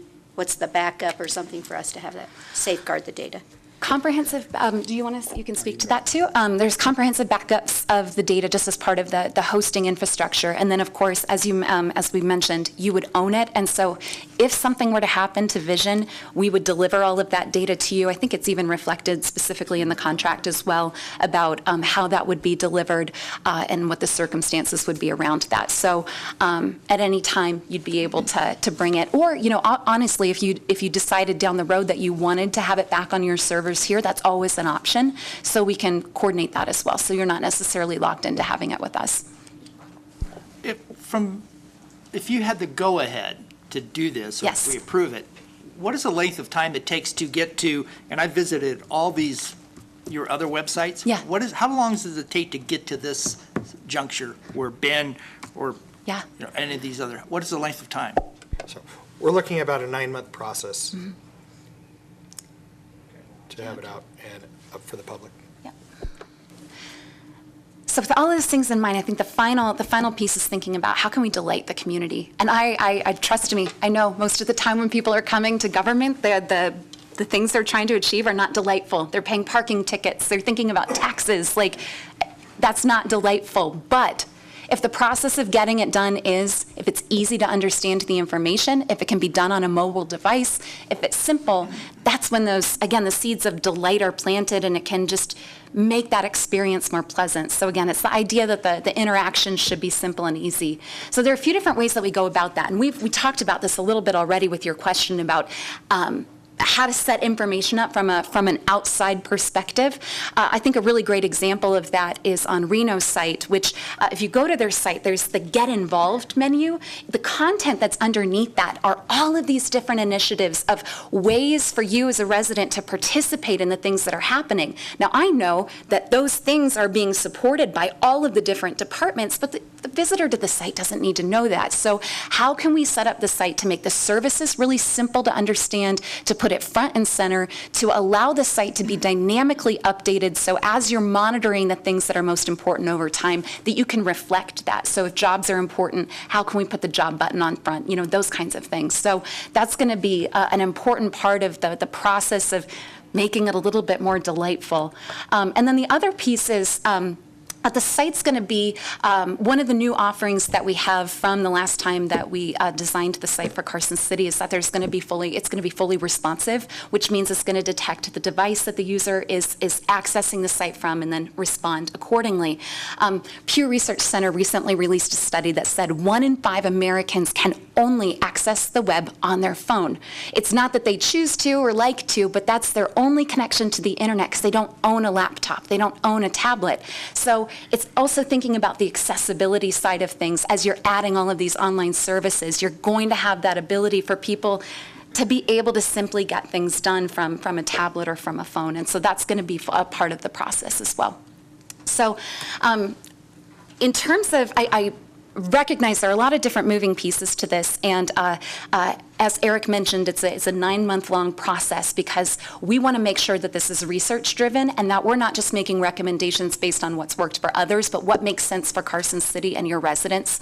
So part of this is conducting surveys, putting a survey on your existing site, looking at your analytics, trying to get a sense for what people are having trouble finding and what needs to be there. But it's also about evaluating the site. And this is an example from what we did for the city of Victoria, Texas. This was their old site. and we did some surveys, but we also captured heat maps to try to understand how people were engaging with this information. So the first heat map you see is showing where people are clicking, those little spots. So you've got this whole long site, but people are only engaging with the top part of it. They're missing some of that information. We also captured a mouse heat map to see where they're actually moving their mouse, because from a usability perspective, that's reflective of where their eyes are moving on the site. So you can see that they're being drawn to the images, and that's what's getting them there, but they're not finding useful information. So we'll go through this process to evaluate, because it's been 5 years since we've really dug into the design of the site, take a step back and make sure that the things that we need to emphasize are going to be emphasized, and bring all of those pieces together into a wireframe that reflects the information that's most important, and then that ultimately will determine just the structure of the design. So we can bring in that reflecting Carson City element and make sure that those, when you get there, there's a sense of place as to what this community is about. Now, if we were having this conversation 5 years ago, we would stop here and move on, but I think the thing that's more important today, because technology is changing so quickly, that we've changed the way that we're maintaining our sites because of it. One of the options we have available, as Eric mentioned, that we did not have available before, is a really comprehensive suite of online of support services to help the site evolve over time instead of kind of revisiting it every 5 years. So there are a few different things that we are offering as part of this support overview. One is that we host innovation and online government academies. They're regional events that we host on site with different clients, bring everybody in. We bring in outside speakers about content strategy, UX, design, best practices, and just really share about what's happening in the industry. I'm actually going in a few weeks to Texas. That's where our next one is going to be held, and we're bringing in all of our clients. So those are ongoing, and we go across the country for those. The other is that we maintain an active online community through our Spark Customer Resource Center. So that's tips and tricks, kind of best practices as to what's going on, because things are just always evolving and changing. And then the most important piece, which I've already met, or that Eric mentioned, is Vision Live. And this is a new offering. And it's the idea that you're paying that set fee for hosting, unlimited support, all of our upgrades, and all of these services. And so we're going to be helping to evaluate your site through check-ins, giving you reports about the analytics periodically to say, here's what people are looking for. And at least once a year, you'll be sitting down to have a meeting to talk about what needs to, what's happening. And he made the point that does include a 4-year redesign, but you also have the option to break that down on a per-year basis if you just want to make some incremental changes based on the analysis that we're doing. So if we analyze the site and find out that the things that we did in the initial design, maybe the priorities of the community have changed or something new has come up, how can we help the site to evolve? Because we're trying to really eliminate the issue that we've seen where it's, that you've done the site 5 years ago, it worked really well then, but what now? And so we're trying to eliminate that big jump. So those are all of the different things that we're taking into consideration. And I had the pleasure, I came in last night. I love exploring communities, and I'm excited to see what's happening with your downtown. There's so much that can be showcased, and I just am looking forward to hopefully having the opportunity to help you get there. So are we. All of us, hopefully. Good. Can I ask a question on page 13, where we're going over the Vision Live that you were just discussing, it says that we would be entitled to newly developed components like you're talking about, but it has a little footnote. Yep. Can you explain to me, because it says it does not include the new features that require design customization? So it would be like, one of the things that we had rolled out was that, like you think about the responsive design, for instance, where we're doing the different versions of the design for the different screen sizes.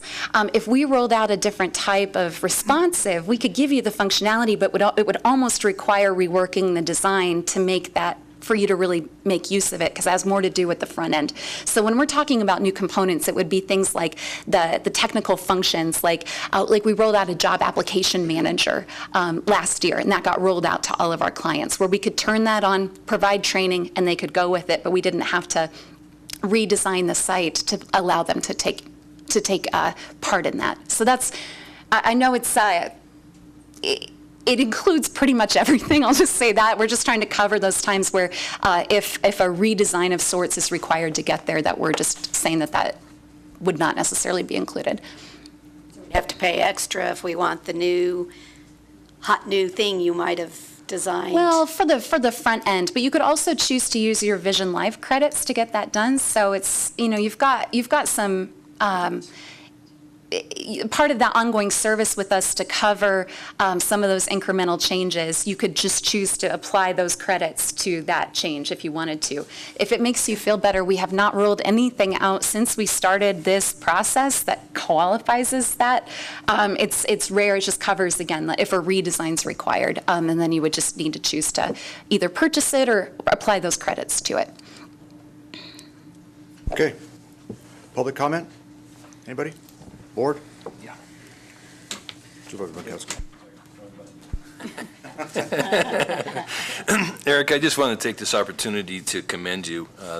You know, I think the board, and or I'll just speak for myself, you know, I'm always looking for those sustainable, cost-effective activities or services that we provide looking forward. And in this particular case, that's what I see.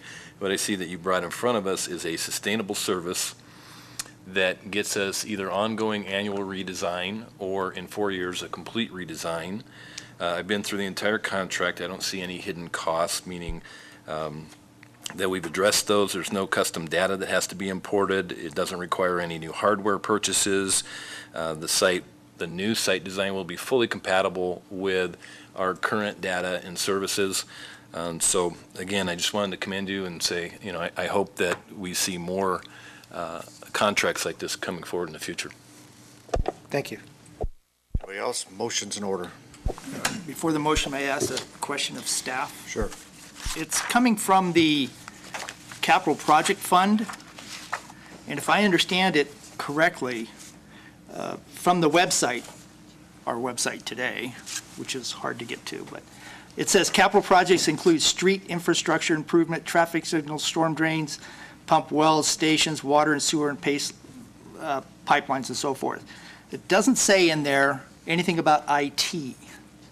So I'm having trouble with the funding mechanism being the capital projects fund. You want to address that?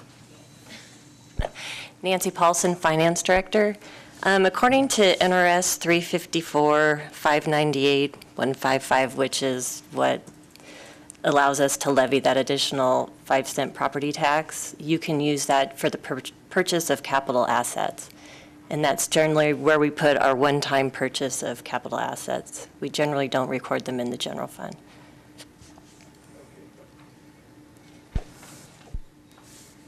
Okay, got it. All right. No, I'm not done. I'm sorry. Could you in the future put in there the statute that you're quoting and so forth? Because all we have is this information to base our, research on and so forth. So, I mean, I appreciate what you do, and you've answered a lot of questions, as I told you earlier. But as to where the funding is coming from, this doesn't say NRS and so forth and so forth. It just says it's coming out of the capital project funds. It doesn't give us any basis to vote yes or no on this based upon this information. And I appreciate your time in elaborating on it, but it should be in the packet as well. Thank you. All right. Further comments or discussion from the board? Motion's in order. Motion's in order. Okay. I move to approve the contract between Carson City's Information Technology Department and Vision Internet to provide a graphic redesign for the city's website at the location stated, and to upgrade the current content management system to the latest version called Vision CMS. Second. On the motion, all in favor, signify by saying aye. Aye. Opposed, nay. Carried unanimous. Thank you very much. Thanks, Ashley.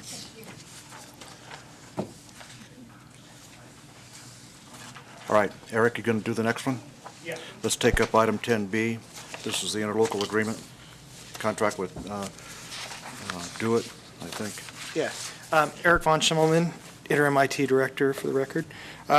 Second item I have here is for the renewal of an interlocal agreement with the State of Nevada Enterprise IT Services Division and Carson City IT to provide our internet backbone and the ability to use state-owned fiber optic infrastructure Currently, we use that in between our courthouse, city hall, fire station, and the courthouse. So this is just an interlocal agreement for that. That's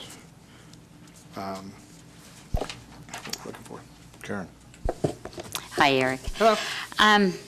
Will new IT equipment be required to work with the state IT equipment? No. Nothing? Okay.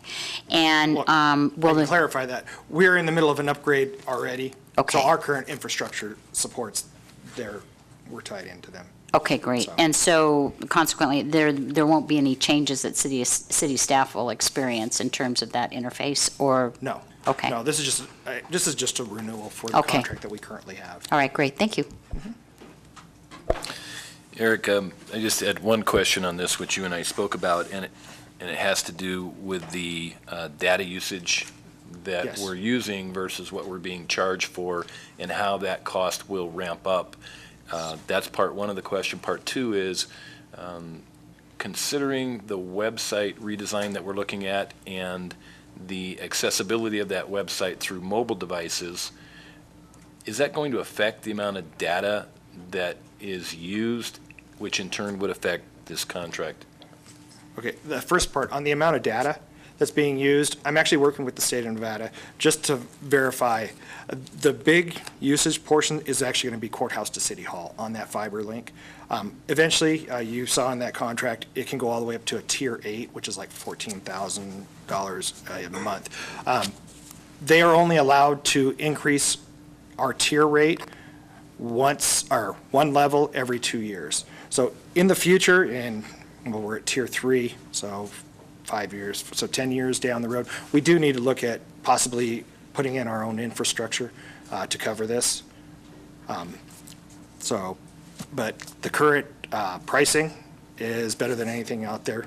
I actually just contacted Charter to see about putting in fiber, looking at some of those options, but that was just going to be for the internet portion of this, and that's really not the core function of this. However, the way EATS Enterprise Services writes their contract, because it's usually for inside state government that they use this contract. That's where that's at. The website redesign should not affect this in much at all with the data usage. Okay. Actually, you just answered my question about the state. Thank you.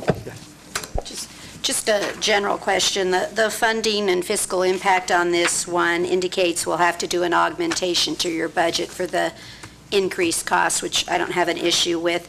But in the future, can we please have a contingency spreadsheet attached so that we can see where we've been in the past and where we're at on our contingency funding? Yes. Just as a side note for the future, so we can keep track of where we're at. I'd appreciate that. Thank you. Public comment? Don't see any. Board? Motion's in order. I move to approve and authorize the city manager to sign the interlocal contract between Carson City Information Technology Department and the State of Nevada's Department of Administration's Enterprise Information Technology Services. On the motion, all in favor signify by saying aye. Aye. Opposed, nay. Carried unanimous. Okay. Let's take up the next item. This is community development. Where are we now? Susan, or who's going to do this? You are? Yes, I'm going to do it. Morning again, Susan Pansky for the record. So this is actually Lee's item, but I will do my best to explain it. This is a resolution that is required to allow us to expend the funds that were already approved in the May 18th redevelopment budget. Per NRS, that's a requirement that we adopt it by resolution. So that's what's before you today. I would like to note, though, during the break, I handed out some late information. It's actually a revision to the resolution. The revision is in the third whereas paragraph. It's an update to the description of project area number 2. Supervisor Bonkowski brought to my attention that the original original resolution talked only about the auto sales, and in 2012, the redevelopment area was actually updated to include filling vacant buildings and encouraging new development throughout the project area, in addition to the enhancing and retaining of the auto sales. So that's the change in front of you, and I'm happy to answer any questions if you have them. We've already talked about the expenditures here. This is the actual resolution carrying them into place. Correct. Supervisor Bankowski. Board, motion's in order. Resolution number? 2015 R32. I move to adopt resolution number 2015 R32, authorizing the expenditure of $560,000 from the fiscal year 2015-2016 redevelopment revolving fund to support various events and incentives as an expenditure incidental to the carrying out of the redevelopment plan. And the resolution is the one that was provided to us as late material this morning. Second. On the motion, public comment, anybody? I missed that. Anybody? On the motion, all in favor signify by saying aye. Aye. Opposed, nay. Carried unanimous. Okay, let's take it to Parks and Rec. Thank you, Susan. Let's go to State Route 28 issues. Ms. Bollinger, are you going to do this one?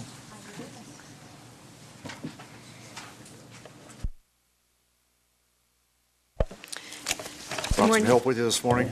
It appears so. Morning. Good morning, Mayor, Board of Supervisors. For the record, Ann Bollinger, Open Space Administrator. The item in front of you this morning is to authorize the mayor to sign an interlocal agreement providing for a cooperative working relationship among 10 agencies. If you can correct that in your motion. I overlooked that we have a new agency on this agreement. For a State Route 28 corridor operations and maintenance, including the Nevada state line to state line bikeway project. And to give you a brief background, the whole state line to state line bikeway is from Crystal Bay in the north down to South Lake Tahoe in the south, 30-plus miles. And last year when we were in front of the board, we talked about the State Route 28 from Spooner Summit to Incline Village. That was the State Route Corridor Management Plan, and this is the next step in that continuing process moving forward. So the agreement in front of you follows many other agreements. Those agreements stated that as construction projects moved forward, we would bring operation and maintenance agreements to the board. The agreement in front of you today does not include any operations or maintenance for Carson City.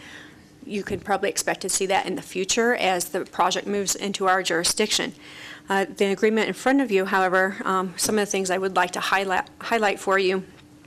It does talk about Carson City will serve on the corridor management team, a representative from Carson City. That will be me, because most of this project relates to the bikeway project itself, but if any of the elements are within State Route 28, I do keep Patrick Pittenger apprised from the transportation side of things. Also, Carson City's role in this is to be part of that decision-making team throughout the process. And related to that, there's also a conflict resolution process. So if the rest of the team perhaps disagrees with me or I disagree with them, the conflict resolution process says it can be brought up to my supervisor, Roger Mollendorf, above that to the city manager. And with me today, Karen Mullen is on my left. She's the project manager for the project, and Carl Hasty, and they're both here, and they can give you more information about the project as a whole. Karen or Carl, you want to add anything that was said? Good morning, Carl Hasty, District Manager for the Tahoe Transportation District. I would just like to add that I really appreciate Carson City's support and participation in this effort. This has been a very long time coming, decades in the coming, really. So it's very much a stepping stone process to have this many entities work together to address the resource and management concerns that exist in that corridor and to maintain access to the public, especially as we look to the future with, the population and job increases here in northwestern Nevada. The demands on that corridor are going to be all the greater. So these are great projects that are coming forward.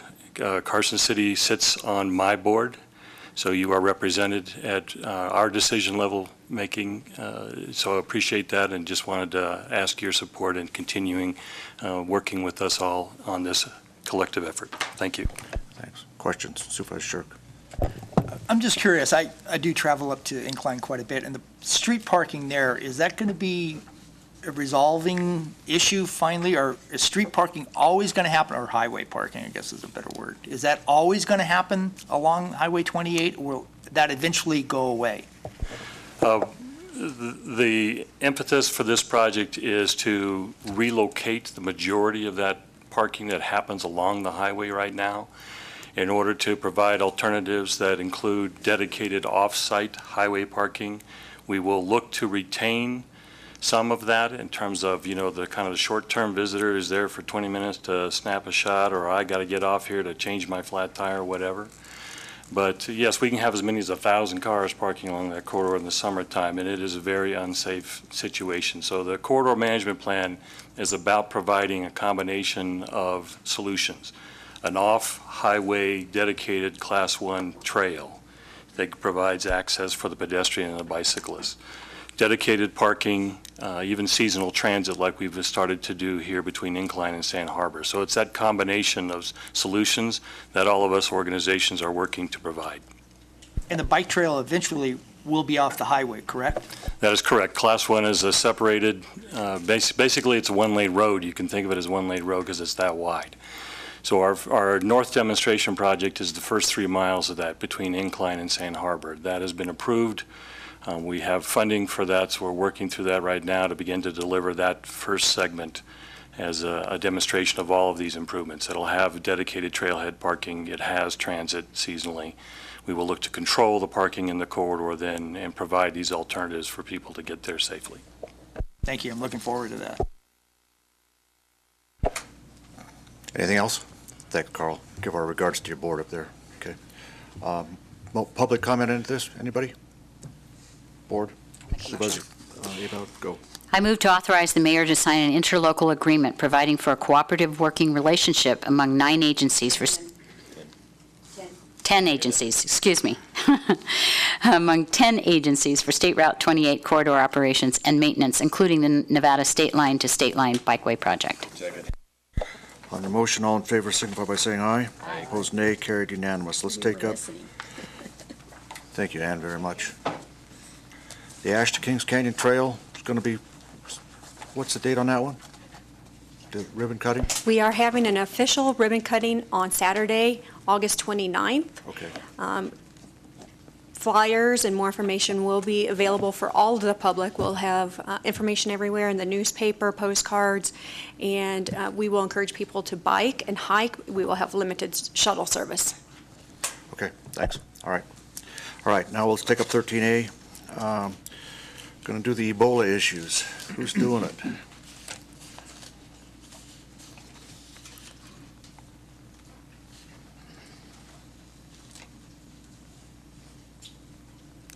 Got everybody here. Okay.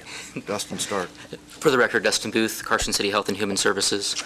Item A is a subgrant that we have an opportunity to accept from the Nevada Division of Public and Behavioral Health for the Epidemiological Laboratory Capacity Grant. This is for some specific activities in regards to Ebola. This will allow us to integrate with the state, the current state collaborative for hospital-acquired infections, and to integrate with our healthcare partners in infection control measures. Why wouldn't I want to do this? I think this is a great opportunity, since at the local level, we don't, we work with our healthcare providers, but really the regulatory side is handled by the state. So this will help us integrate better with our healthcare providers in regards to infection control issues. Supervisor Bonkowski. Good morning, Dustin. Although this is labeled Ebola, actually these protocols can be applied to most, if not all, infectious disease outbreaks. Yes, that's the ultimate goal. The money came through Ebola, but we want to look at all hospital-acquired infections and looking at controlling that within those healthcare settings. And then in the grant application, it states that none of the grant funds can be used for the fringe benefits of the staff that work within this program, but actually existing personnel is being used. So what we're basically doing is taking some of the burden off of the general fund for salaries for existing staff. Is that correct? By the salary portion of the grant? Not general fund, but... Yeah, so you're right there. So we will be funding an existing staff member who is currently funded through some other grant funds, but this will help support them more. Other board comments, Supervisor Shirk? Go. On the page 17, it says the actions to infection control practices in Carson City, Douglas, Story, and Lyon. How much of the funding per se will be spent here in Carson? I know it's a grant, but how much is here and how much is elsewhere? So our largest healthcare system is here in Carson City with Carson Tahoe Hospital. So we'll work with the three major hospitals, but Carson Tahoe is the biggest one. So the majority of the time will be spent here in Carson. Percentage-wise, you have no idea? I do not.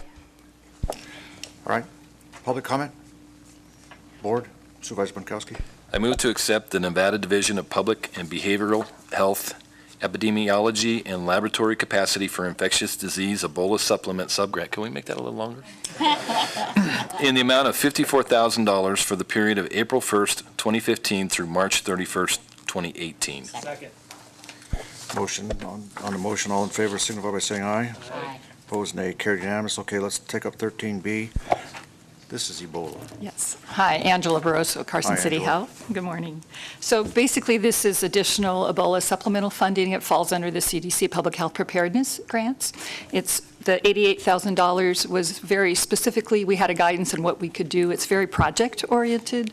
So even though the funding does include some personnel, basically it's people that we have currently, somebody that actually is going to be helping on the ELC grant as well as my grants. And because most of what we proposed in here is project-oriented, that's why some of the funding for personnel says 6 months, 8 months, or whatever. We just had to make an estimate of how much time it might take to get some of these very specific projects done. Public comment? Board? Yes. Go. On page 9 versus page 11, the bottom line is the same, the $88,000, but the breakdown is somewhat different. There's a little... Because on all of our public health preparedness grants, we are required to estimate a percentage that are funded by capability, or these certain capabilities that are required by CDC. So on page 11, those are the capabilities that are covered under this particular funding. So community preparedness, public health surveillance, those types of things. And so a person could be funded to do a percentage of each of those, so that's why those percentages are like that. We done? Motion to order. Supervisor, go. But Supervisor Bonkowski. I move to accept the Ebola Preparedness and Response Subgrant from the Nevada Division of Public and Behavioral Health in the amount of $88,192 for the period July 1, 2015 through September 30, 2016. Second. Motion and lots of seconds on the motion. All in favor signify by saying aye. Aye. Opposed, nay. Carried unanimous. Thanks, Angela. Thanks, Dustin. No more Ebola for right now, huh? Good. All right. All right. Let's take up item 14. Janice, you going to do this? This is the implementation of the March 5th discussion? Yes, this All right. is, first of all, good morning, Janice Keeler, Grants Good. Administrator. This one is for possible action to adopt a resolution authorizing expenditures of funds to nonprofit organizations for fiscal year 2015-16. And on this resolution are the Community Support Services Grant funding recommendations and the Boys and Girls Club funding from the Question 18 funds. Okay. Pursuant to NRS 281420 requires me to disclose a conflict of interest. I serve on the Board of Directors for FISH, a nonprofit, and one of the recipients of funds granted by this body. The matter before us today is for adoption of a resolution that will authorize expenditures from the city budget for nonprofit organizations. The allocation of funds to those nonprofits was done previously. Voting on this resolution will not benefit FISH any more than any other nonprofit in the selected group. Because this is not a clear case of a disqualifying conflict of interest, I will vote on this matter. I have a similar disclosure with respect to the Carson City circles. I'm on the board there too. It's the same analysis. Okay. Anybody else got a disclosure? Looking through here to see if I've got any more. Got a disclosure? I just have a clarification. I don't have any ties to anything. I was only a CASA volunteer, and I was a CASA volunteer in Douglas, not Carson. So I have no ties to anything. Okay. Public comment? We've already been through this once. This is the this is it. Supervisor Bagwell. Just a general question. In March, we had a discussion on some changes we'd like to see happen in the future on this. And Janice, can you just give us a brief update, what status is occurring on that? Thank you. I'd be happy to update you on that. So, in managing the CSSG program for the last few years, we've noticed there's been some issues, lack of oversight, no real reporting requirements, and actually these were all mentioned in the Moss Adams audit. So we've been working on trying to make the program better. We're creating a policy and procedures manual. We are revising the eligibility requirements to address the gaps in the services. Right now, the eligibility requirements are based on the city's strategic goals, which it's been apparent they don't quite fit in with the grant. So we're working on that. We'd like to include quarterly reporting, monitoring, distribution of funds on a reimbursement basis, and agreements. And then we'd like to separate the CDBG cycle from the CSSG cycle because it's been confusing.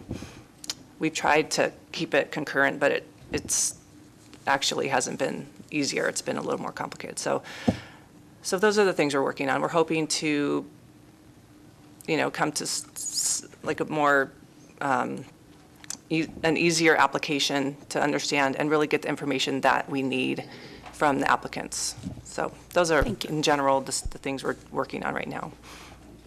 Okay. Anybody else? Public? Anybody?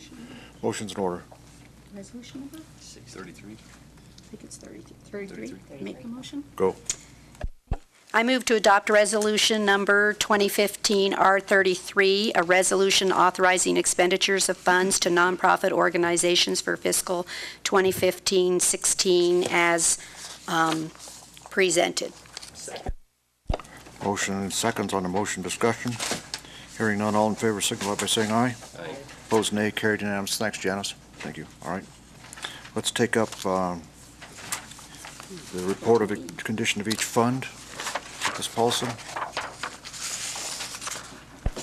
Nancy Paulson, Finance Director. This is an action to accept the report on the condition of each fund in the Treasury through July 28th, 2015. Board? Anybody? Don't see any public? Motion's in order.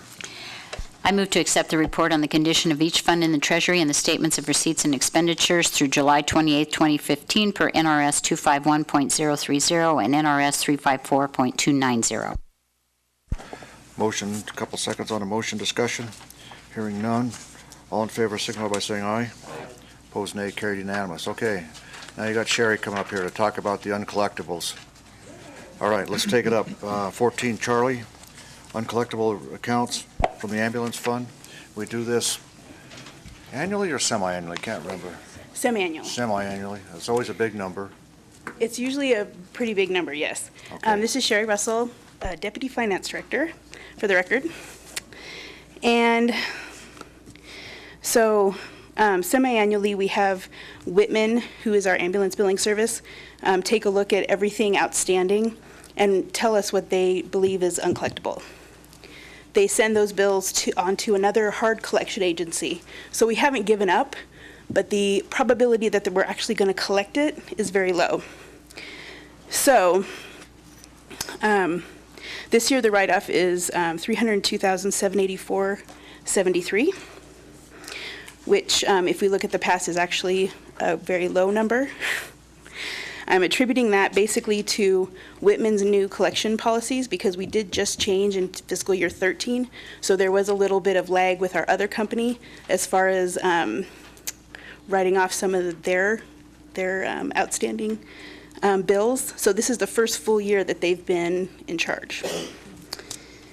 I expect total write-offs for this year to be about $715,000. Ambulance is a service that we can't turn them down. If a person calls, we just have to help them. So in the past, it's been over $1 million a year, and we have actually a budget $1,080,000 for write-offs. So. Okay, Jim. I did speak to the fire department, Robert, and I did ask, allowing for this, how much overrun we have from this expense of non-collection. It is built into the budget, if I'm understanding his conversation with me. His money has been put in there to cover this essentially. Also, I do want to clarify that the DA answered a response because this report used to have the names of individuals. Now, I don't know if this NRS just came into effect or if it's always been there, but we no longer have names, which I understand, but I just want clarity. When did this go into effect?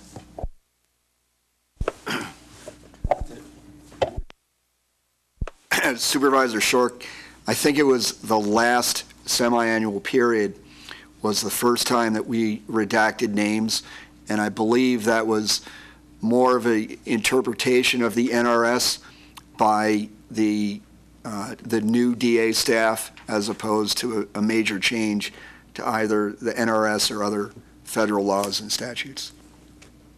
Thank you. Okay. Public comment?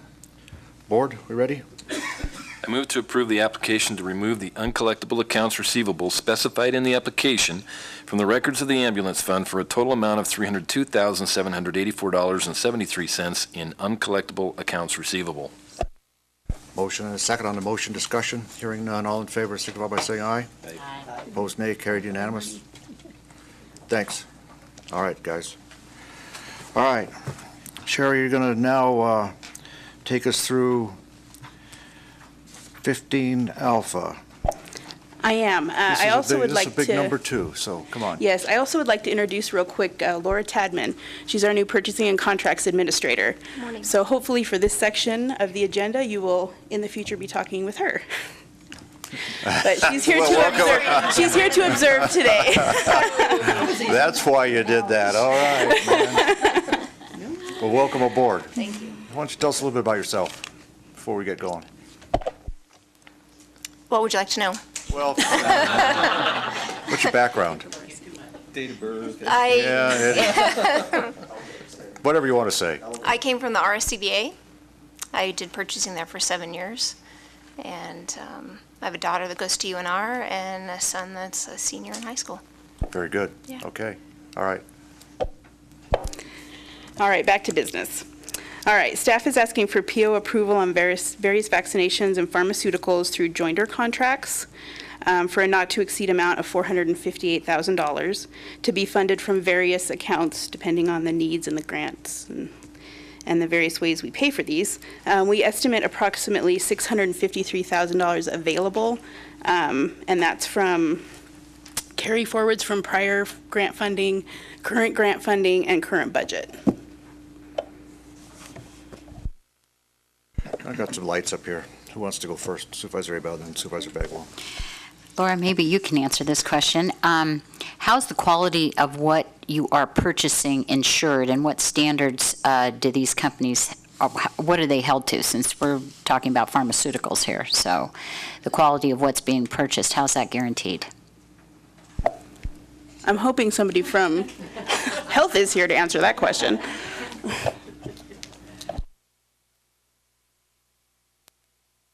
For the record, this is Angela Barroso. The pharmaceutical companies that we purchase from are part of a, multi-state contract that have been vetted previously. And so we joined that contract, basically, and so that's why we get a certain reduced amount. But overall, these are international pharmaceutical companies that are required to a certain standard. All the pharmaceuticals we purchase are FDA approved. Yeah. So my question's a little bit along that line, but is this more like a drawdown contract? Correct. You're not going to buy all of these vaccines No. at once, which will actually ensure the Yeah. safety of the vaccine is, you Right. draw it and order it. Yeah, at the per beginning of clinic. each fiscal year, we have to make an estimate of what we're going to purchase for that and hold next year. And we do that based on the previous, usually about 2 previous years, on what the clinic actually sees and then what we see in our community outreach events. And then just to kind of add to the budgetary part of it. And then in the last 2 years, because of the project that we've had for immunization billing, we've actually earned revenue on these. So part of the purchases of this actually come out of our revenue accounts. Right. Thank you.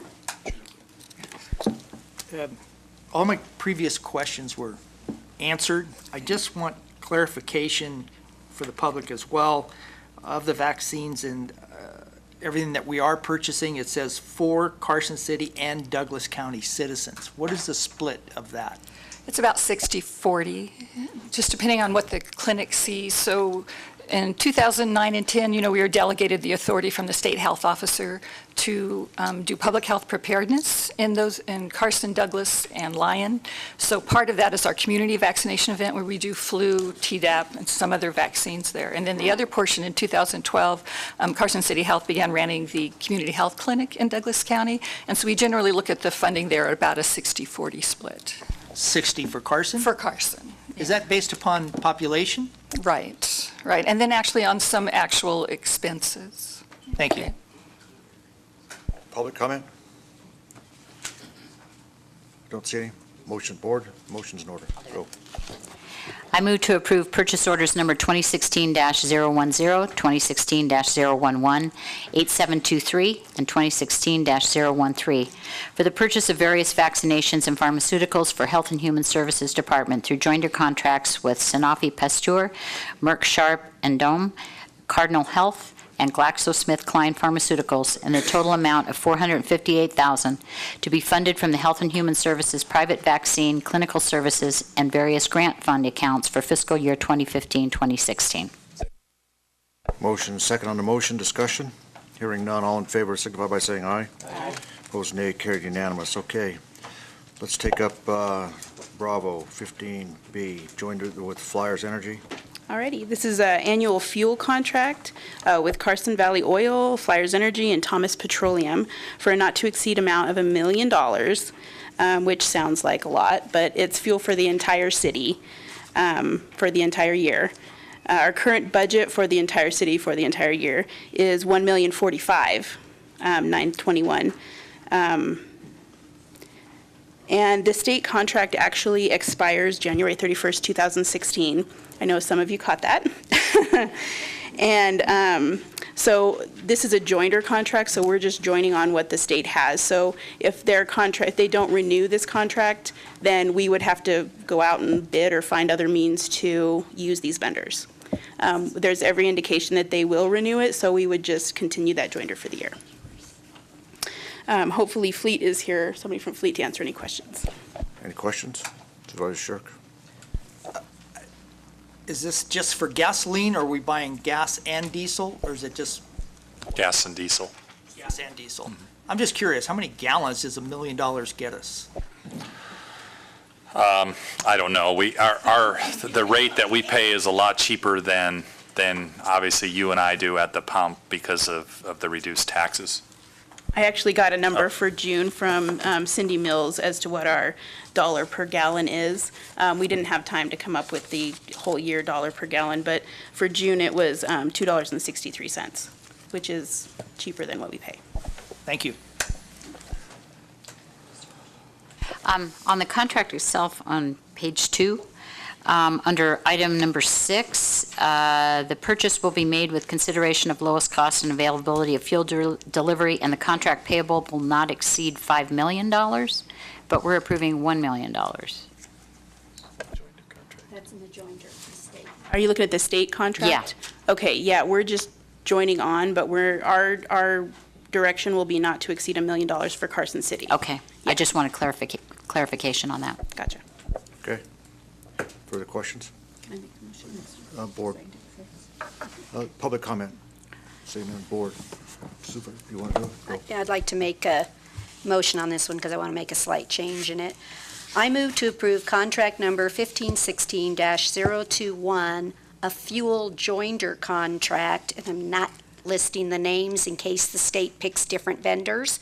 So I just want to say fuel joinder contract through the Nevada State Purchasing Division RFQ contract number 3064 and any future one that they might do for bulk fuel and delivery services for not to exceed the amount of $1 million per year from various city fuel accounts as provided for in the 15-16 budget. That way if they. Let me ask Can you I- a question. Oh, I wanted to ask a question too. Does that mean we can use any fuel because the state has like 20 different fuel vendors? You We would, just like any use of their 30. joinder ones that's in the best interest of Carson City, that's the least expensive. Okay. So any of the fuel joinder contracts. Okay. Because some might be cheaper than these. Second for discussion? Yeah, hang on. Yeah, I'd just like to hear from staff in the DA's office if there are any anticipated issues with changing that wording. I don't anticipate any issues. I would have to take a look at the contract, though, if we have to do any changes. But since it's a joiner contract, it's actually the state contract. So, yeah, no, I don't see any issues with that.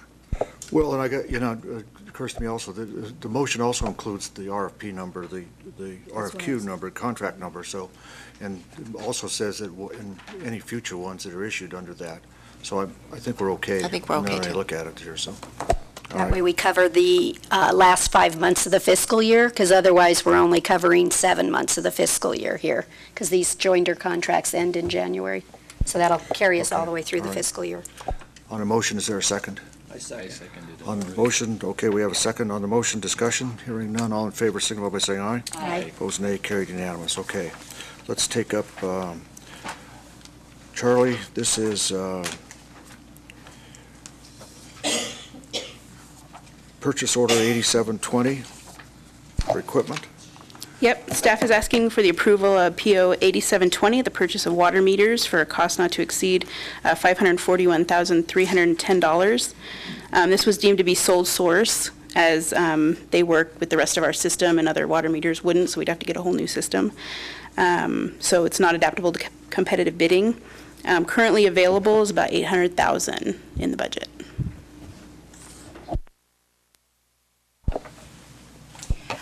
Darren, maybe you know. What's the life expectancy of these meters? 10 to 15 years. Jim and then Brad. What is the quantities that still remain to be purchased? Do we have any idea of that? Darren Schultz, Public Works, for the record. What this is we purchase meters. Every unit that takes water from us has a meter, and so we're constantly purchasing and replacing old meters. This is a big chunk of old ones that we have that we're replacing the 5/8 inch size. So as far as what quantities are remaining, it's a cycle that we're constantly doing.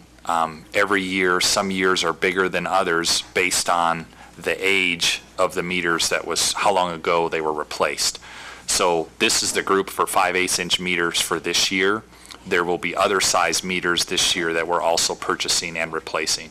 Next year, it won't be such a large number because we're doing a big chunk this year, but there will continue every year. It's our maintenance program of going in and replacing old meters. Have we looked at meters that the homeowners themselves could actually read, so they would know where they're at Yeah. on their watering cycles? The next step up from where we are now, the technology that we have is fairly current with what's been going on around the industry. The next step up from what we have now is a meter that is read electronically and transmitted through the air to us, and we can collect that data. Once we go to that technology. Are you sure you're going down that road? Well, I'm just saying. I mean, okay, I was going to ask you, that's the same stuff we went through, or the Public Utilities Commission went through as electronic meters? Yes. Thank you. All right, if we well, go, we'll look forward to those debates. If we go to that technology, it's at that point where the homeowner could also get that data onto their computer and read, by the minute how much water they're using. At this current technology where we're at now, that's not possible. There are a few agencies around us that are experimenting with that, and they're having good success. But like the mayor brings up, that's a whole other issue in terms of privacy, et cetera. Well, I think we have to get to a point where the homeowners have access to the water consumption they're using, because we have rates that jump immensely when you reach a certain level, and no one knows when you're at that level until you get the bill. So eventually, if we could get there sooner rather than later, I think it'd be great for the consumer and the citizen within Carson City to know that level that they're using. I understand. That's a good point. So the record's clear. You don't get an argument out of me either about that, but I do know that there's an argument to be made. Okay. Brad and then Lori. The argument being that if you're a pretty good hacker, you could really do some damage to your neighbors. So I asked this question last time we made a purchase from Badger Meters, but I just wanted to refresh that answer for the record, which is we have gone out and we have looked at the cost of meters from other vendors, but we have a compatibility issue going to another vendor because of the meter readers, correct? That's correct. Because of the technology we use that the Badger meter sends off that we collect as we drive by, that technology is compatible with only Badger meter. So if we want to go to a new meter, we also have to change that whole technology of the direction we're going. In preparation for this meeting, staff looked into it, and we check as to how Badger fits up with other competitors. So one of the nearest competitor to Badger in the industry that matches quality for what we're getting is a meter called the census meter, and it's at approximately priced at $130 per meter, and these are just under $100 per meter that we're purchasing here today. So we feel good sticking with Badger as we have in the past. Thanks. So when I look at the attached proposed purchase order, you're recommending buying 5,816 meters. Can you explain the rationale on how you're going to make those orders in comparison with the warranty requirements? Because the warranty maximum is only 18 months maximum, and so are you planning on staggering and actually getting 5,816 meters installed? That's our plan. I'm assuming all the people in orange here are for this item, to do the install? That's your assumption. Is this who's going to do all these installs? Yeah, I'm just giving you a joke. No, our plan is this. We know it's a big, large number, but our goal is that we're trying to get ahead of the curve and replace them before they fail. The problem is when they fail, they obviously don't fail 8 to 5, and so we're trying to get ahead of that curve a little bit so that we know average lifespan of a meter is to get in there and get it replaced before it actually fails on the spot. So this is a big push. We're going to throw a lot of staff at it to try and get that done so we can get caught up with the cycle, and then we just every year it's a regular number that we replace. You're brave. Okay. Public comment? Anybody? Motion's in order. Come on up.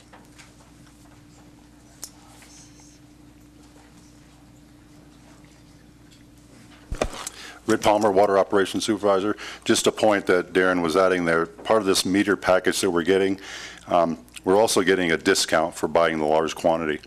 Normally the meters are about $110. We're getting them for $85 a piece. So that's also part of the package push, and to get them in there. And like any company, they keep going up every year, so we're going to save money in the long run, and we'll get them on the ground as fast as we can. Thank you. Okay, thank you. All right, motion's in order. Supervisor Abel. I move to approve purchase order number 8720 for the purchase of domestic water meters from Badger Meter, Inc., deemed to be a sole source for a not-to-exceed cost of $541,310 to be funded from the Water Fund account, Water Meters and Services, as provided in the fiscal year 2015-2016 budget. Motion and second on a motion on discussion. Hearing none, all in favor, signify by saying aye. Aye. Opposed, nay. Carried, unanimous. Okay. Let's take up Taking time off their time sheet. Sierra Nevada Construction, Delta. Yep, staff recommends awarding contract 1415-189 to Sierra Nevada Construction as the lowest responsive and responsible bidder for a bid amount of $1,865.07, or $7, $1,865,007, to correct for the record, and a contingency of $186,500 for a total not to exceed amount of $2,051,507. The available project budget is the same, $2,051,507, and it's to be paid from the Water and Sewer Fund. Public comment? Board? Motion's in order. I move to determine that Sierra Nevada Construction, Inc. is the lowest responsive and responsible bidder pursuant to Nevada Revised Statute, Chapter 338, and to award contract number 1415-189 titled Mountain Street Utility Rehabilitation Project to Sierra Nevada Construction, Inc. for a bid amount of $1,865,007 and a contingency amount of $186,500 for a total not to exceed amount of $2,051,507 to be funded from the Capital Projects Construction, project number 051403 account in the Sewer Fund and Water Fund as provided in the fiscal year 2015-2016 budget and reimbursed by the 2014 State Revolving Fund bonds. Second. There's a motion and a second on the motion. Discussion. Discussion's in order. Supervisor Shirk. Yeah, I just want to ask a quick question. On this, when we have change orders come in, if they total over 10% of the contract price, does that have to come back to the board? And not for one change order, but as the change orders come in, are they added together as a total and then come to the board? Or how is it determined? Yes, Darren Schultz, Public Works, for the record, the change orders are cumulative, and so it's up, once we reach 10%, we're no longer allowed to approve anything without coming back to this body. Thank you. Okay, we have a motion. Do we have a second? We do. Okay, we're on the motion, so we're on discussion here. So where are we? Go ahead. Discussion, that's board I just discussion. missed a simple question on, is there a warranty on the pavement? So once we have all these roads that get cut up and then they repave them, do we have a warranty period on the pavement? Yeah, that's a little bit of a gray area, but the contractor puts in the specified asphalt mix that we prescribe and we order them to put down, and we inspect and make sure that it goes down correctly. If they do all that, use the material properly, once they're done, we test it to make sure the compaction is met. Once that's all done and we buy off on it, then basically we accept it. So that's why we're real critical with that QC as it goes through that process. But it's not like 5 years later I can go back to the contractor and say, this is failing. They're going to say, we put it in what you told us to put in and how you told us to put in. You bought off on it. So those specifications are constantly moving around the industry to make sure we're doing the right thing. Trust me, there's some pavement we put down 20 years ago that I'd really like to have back. But Okay, this is board discussion, so. One more? Yep. Okay. We'll go on forever, but go, Jim, Yeah, go. if it takes that, Mayor, I think Well, no, we it's can. okay. It's a question of process. No, it's a question that we Hang on. have questions. No, hang on a second. That's why when we do these things, I try to do it where we have questions and answers of the staff, and then when we have a motion, it's discussion up here, so that we know what we're doing. It's just a question of process, so go, and then we'll take it from there. Well, as questions arise, I think I can ask them when they arise. If you don't want me to do that, I'll shut my microphone off. My Okay. question is, the existing water line services and meters you're putting in, are you using the water meters we just purchased, or is this contract purchasing their own water meters? all water meter installation, the meters are provided by us, by the city. We would give those to the contractor to install. Thank you. All right, on the motion, all in favor, signal by saying aye. Aye. Opposed, nay, carried unanimous. Thank you. All right. Corollo Engineers? Last item. Staff recommends approval of amendment number 1 to contract 1314-127 to Corollo Engineers. This amendment is only an extension of time through June 30th, 2016. No further funding is necessary, and staff is here if you have any questions. Public comment? Hearing none. Board? Supervisor Bagwell and Supervisor, we got all questions here, so. Try and get this in the right order this time. Go. Sorry All about that. So why wasn't this contract brought to us before it expired. Why didn't we actually implement the prior contract and finish the service project deliverables on time? I'm going to kind of get you the gist so that you can just answer them all. And then I know that we made a payment after the contract actually expired. So what are you going to do in the future to ensure we don't spend without authority? David Bricketta, Public Works. Okay, so for the first question, I think we didn't, we had put in a request to have the contract renewed, and basically just fell through the cracks in the system. And we've now fixed those cracks so that we have a process that we go through so that won't happen again. We fixed that. To answer your second question, why didn't things basically get done on time? We've ran into significant challenges with the design, but we're working closely. We work very closely with both our CMAR and our designer to try and work through some of these issues. It's a very complicated process, the wastewater treatment plant, and I think it took us longer than we had expected. We were overly optimistic when we did the contract to begin with. And then what controls did we put in place to prevent that from happening? Working closely with our fiscal analyst, we put together a spreadsheet with, assigned people to contracts, and we can prevent that from happening again.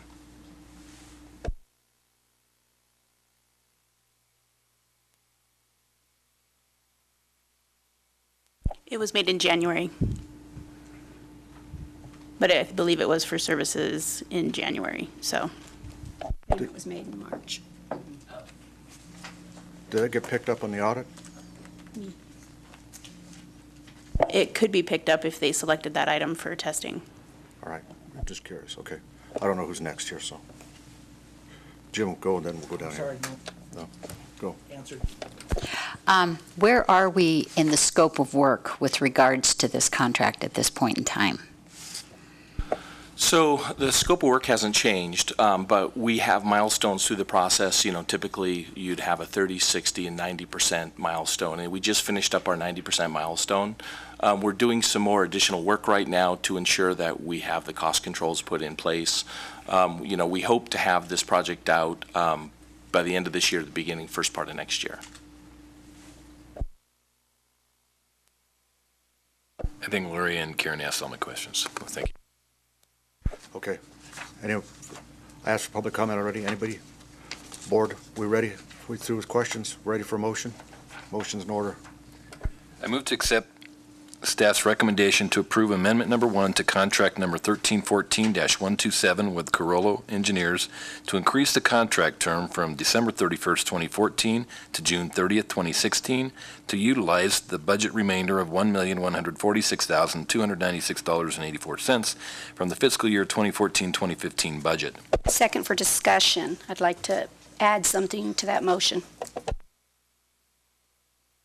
What I want to add is, and approval of the contract payment that was out of compliance, so that if we are picked up on audit, it is an approved payment. Accept that. Agreed. Motion made and second amended it.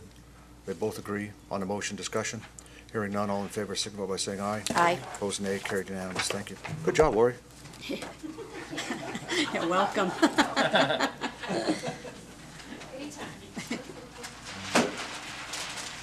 Oh, don't have so much fun. Show and tell. All right.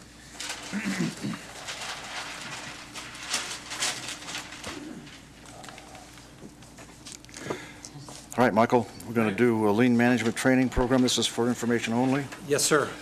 Now, Good morning. The question's going to be, how does the public get to see that on TV?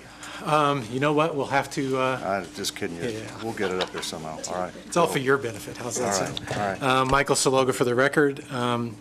Good morning, Mr. Mayor and members of the board.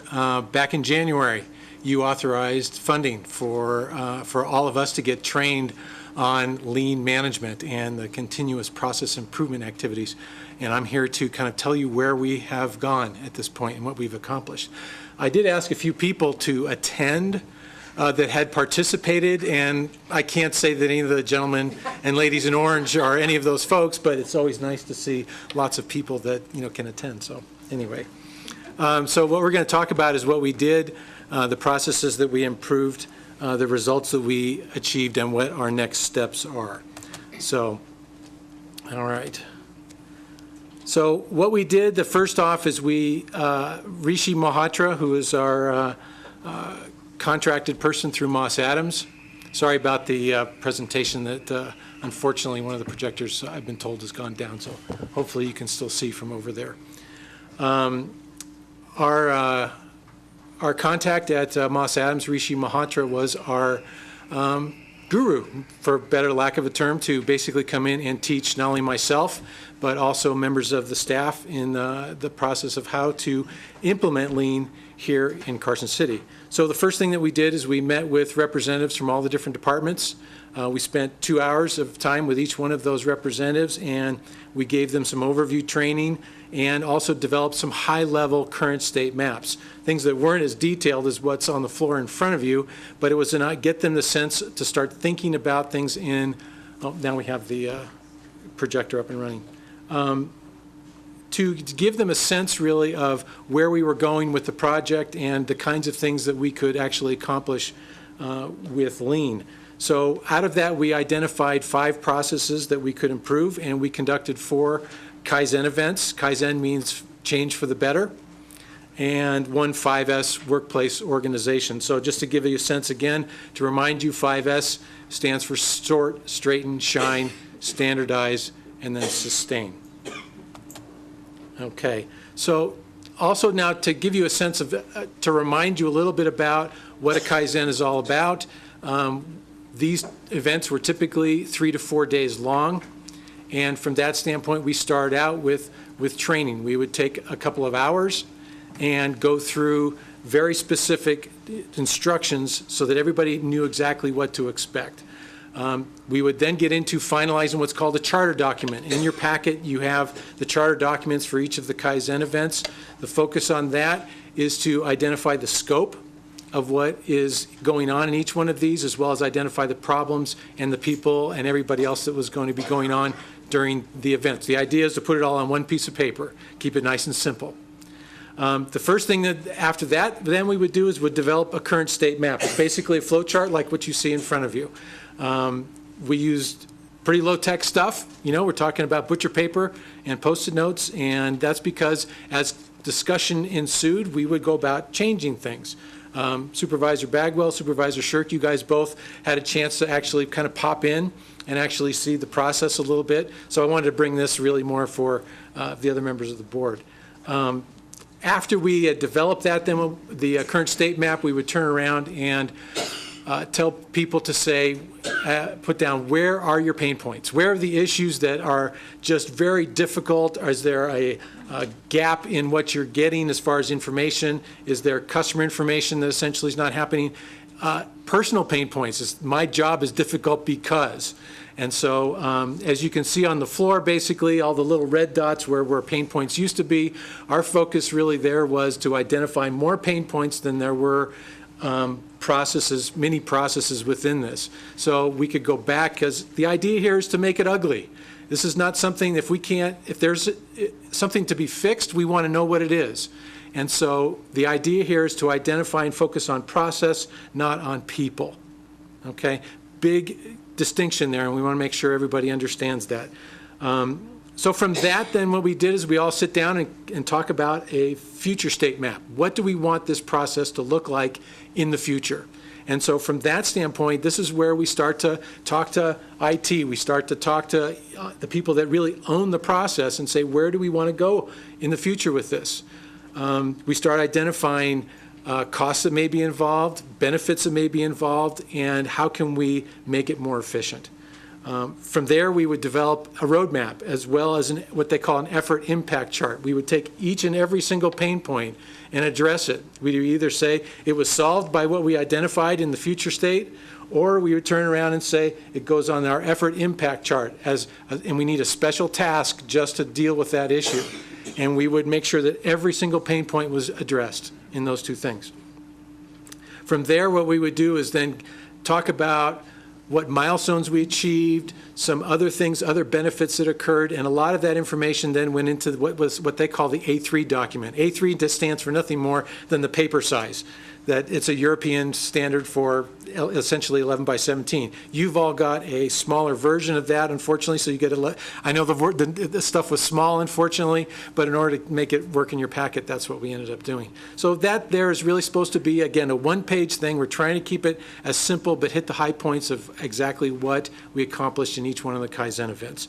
And then from there, we would bring in the person or persons that were essentially needed to sign off on this, or basically who is essentially going to own this going forward. In some cases, it would be city manager, or it would be somebody from Public Works, or somebody from finance, and those types of things as we were looking at that.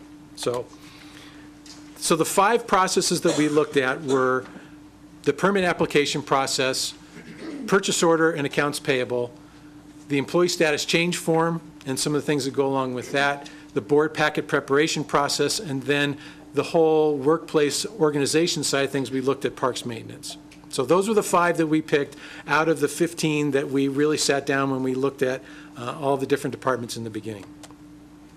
So I wanted to give you some pictures because these were all people, and part of what I wanted to do also here is to thank a number of people. We had staff from different departments that participated in multiple events, and so I will say this.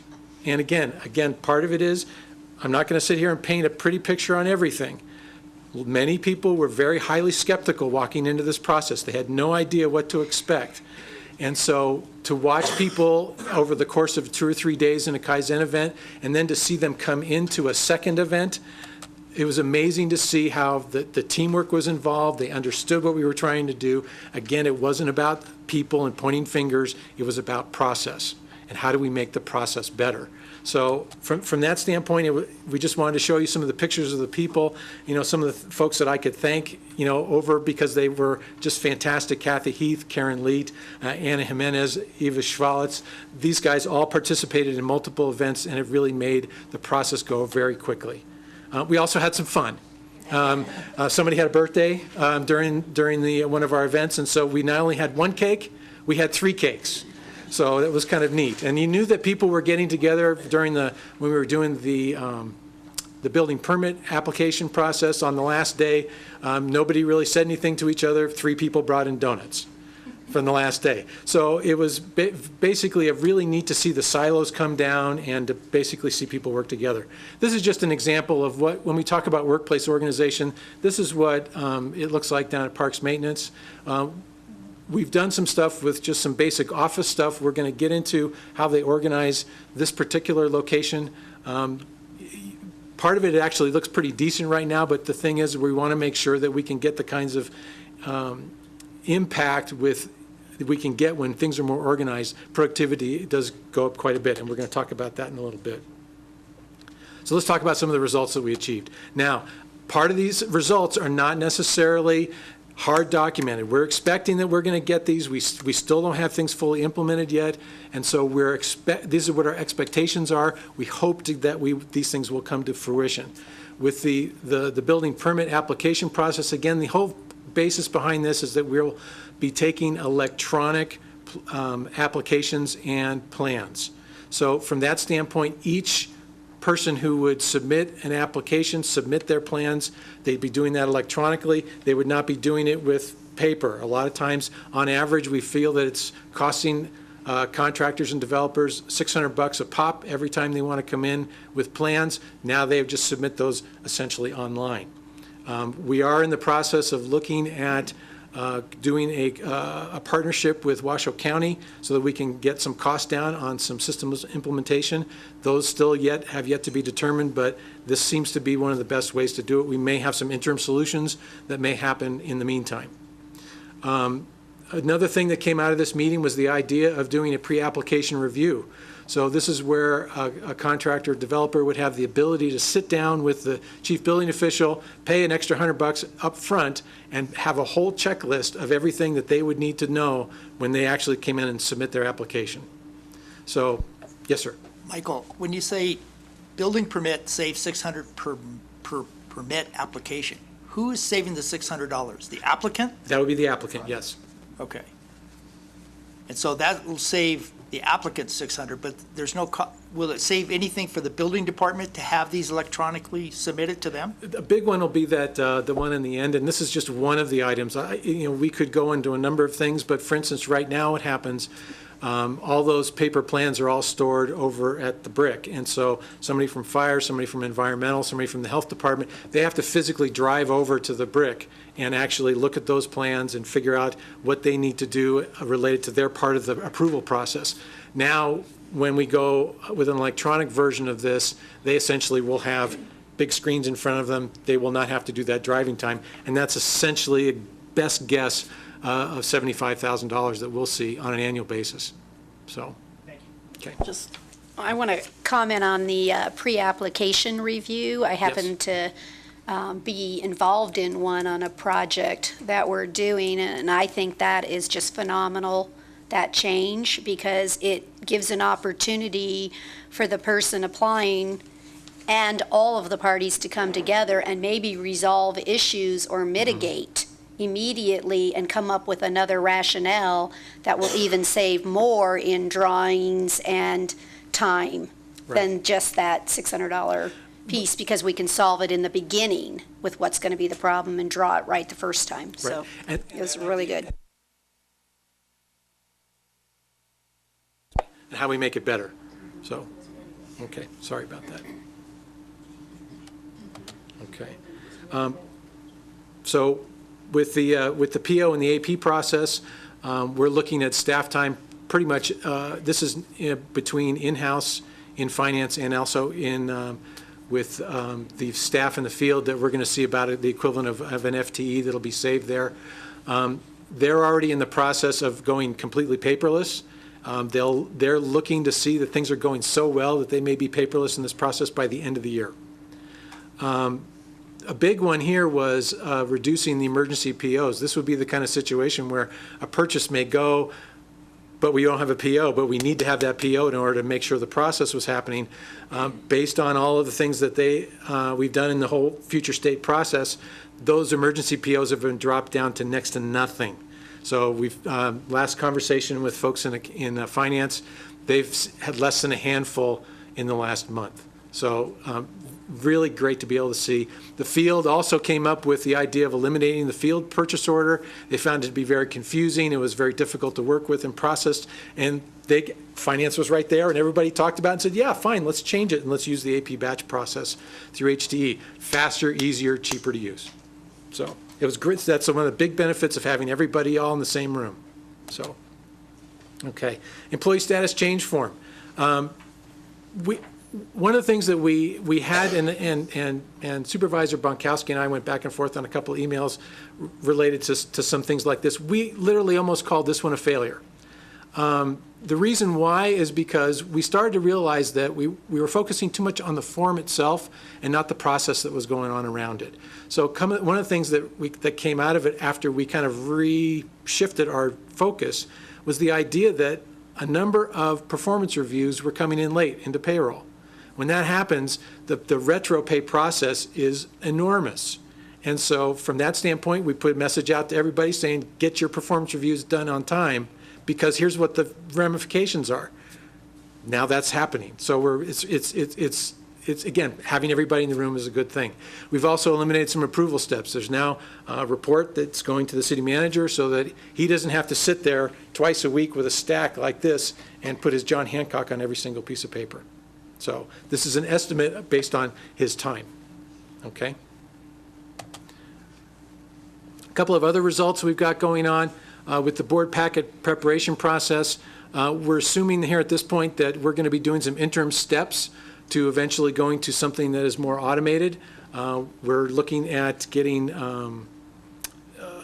new demos on a number of packages. We're working very closely with Eric and IT to see what the possibilities are related to that. We've also are going to be eliminating an approval step with this process. We just had to recently kind of do some catch up with this one. We asked both Sue and Adriana to attend a special one-day thing because they were not able to attend the regular Kaizen event. And so we had fun with that day, kind of going through the whole process with them, and got some really great feedback. And it was great for city staff to be able to listen to what their needs and issues were. Parks maintenance, we essentially filled up an entire dumpster of just old manuals, old stuff that had been dirty and dusty. Dave Navarro, moved from when he got promoted. The guy who took his place, when we were going through his desk, he was finding stuff that was Dave's. Bottom line is, you're going to see productivity improvement when you just clean up people's desks, much less the inventory bins like I showed you in the picture. So we're planning on going back again here probably in September or so as their kind of busy time starts to slow down a little bit. So total best estimate at this point, your investment, which actually turns out to be less than $50,000. Latest invoices I took a look at is about 36 is what was spent. We'll see a total impact of $500,000, which I'm including the $300,000 that would be impacted to the community in general. The reason I'm including that is because one of the things that I try to get across to everybody is that we have to realize that we are in competition. This is from a business development standpoint. When I put my other hat on, people that have the opportunity to develop and be contractors in Carson City, they have options. They can go to other counties. And so if we can turn around and offer them an opportunity where they're going to be saving real hard dollars, that raises the bar basically and gives us an opportunity to compete with other jurisdictions that are right next to us. So, all right, so what are our next steps? We're going to complete the 5S out at Parks. We've already brought in the DA and the clerk's office into the board packet process. We're going to continue to follow up on everybody's tasks lists until things get completed. The other things that we've looked at as far as other processes is going to be the contracts processing. We're going to let Laura kind of get her opportunity to get her feet wet and let the folks in finance kind of, let the dust settle there a little bit from that standpoint. We're also going to be looking at the back end of managing all the boards, commissions, and committees and how that works. And we're also looking at alternative sentencing. Another one, since I put this together, that we do want to take a look at is fleet maintenance. We will not be spending much time with them anytime soon until they essentially get through all of the items that came out of the Moss Adams efficiency study, which they're still working on. So, but that's definitely going to be on the list. So we're also incorporating all of the lean principles into any major system implementation. So we look at the processes that are going on around the actual systems that are being put into place. I'm also in the process of getting my Greenbelt certification in all of this. So as soon as I get through all of the online stuff, that'll happen. So with that, any more questions? Hopefully this has been a good summary for you. Questions of Mr. Sluga? Jim, go. Michael, I know Moss Adams is not here today, is that correct? That's correct. Okay. Are they totally out of the picture now? They are out of the picture. I may pull Rishi in for maybe some additional stuff related to the 5S with the parks activity. But at this point, they're done. I am the enterprise level person now for lean, so anything and activities that go on, it'll all go through me. And will this be an ongoing process for you within the departments to do the lean? Absolutely. This is one of those things where we've identified all of the department lean representatives. We'll be checking in with them to make sure that there's projects that we can work on. And we're going to keep moving on this. The idea here is to be a change agent and to change culture here from that standpoint. So we've got, there's work to be done. There's no doubt about that. Some of them may be small, some of them may be big, but we're going to do our best to, basically help everybody else, to understand what the methodology will give them. So. In tracking this in the future, will you come back to us and give us updates quarterly or yearly or something about where this process is going and how we're maintaining it? That's more than possible to do that. The city manager and I will get together when we feel like there's something that it's probably worthwhile to get your participation in and show you what's going on. Thank you. I just have a comment. Thank you. You're welcome. Great presentation, and I've been a proponent of this, and I'm thrilled to see that staff is so receptive to this process. It does help everyone. So great, thank you. Change is not easy, as I find out as I get older. All right, anybody else? Public comment? We ready for motion? We don't No, have this is no motion. motion today. No motion, Okay. no motion. No motion, all right. Let's do the appointment of WNDD. Yes, again, Michael Saloga for the record. For the last 3 years, I have been the sole representative to the Western Nevada Development District from Carson City. There's enough material, hopefully, that's been put in your packet there that you understand and remember what WNDD is all about. Essentially, they are, one of their major efforts is they are the conduit for EDA funding for the region. There are 9 counties and also Reno and Sparks that are part of the WNDD. They are requesting that we have additional representation from all of the different entities. And so in addition to staff, they're asking for a local elected official as well as a representative from the business community. We have not yet identified who that representative would be to bring to you to make that recommendation, but we would still like to have somebody today be chosen to be that local elected official on that board. To give you a sense, the next meeting is going to be next week on August the 12th. There's opportunity to call in if it's possible. The meetings are all held at the Fernley City Hall because they are essentially central to the location. And yes, it does kind of wipe out about half of my day when I do go to those meetings. So from that standpoint, I'll take any questions. How often are the meetings? The meetings are approximately about 6 to 7 times a year. Most of them are all in Fernley. Usually one time a year they do pick a jurisdiction to kind of get a chance to show off what you have to do. They actually last meeting, I think it was in Douglas County, and they had dinner at the JT and talked about Bentley and did some tours of the stuff they've got going on down there. So, What's the actual time frame for the meeting? the time frame for the meeting, each meeting is about 2 to 2.5 hours. So. During the day, starts at 9:30, so that way it gives us plenty of time to drive up in the morning, and then usually goes to somewhat around 11:30 noon. Okay. Anybody want to do this? Doesn't matter, I'll do it if you want. Anybody? Go. Motion. I nominate Lori Bagwell. Take it. On the motion, all in favor, signify by saying aye. Aye. Opposed, nay. Carried unanimous. Good. Great, thank you. I might have to ride with you, Michael. That's all right, no worries.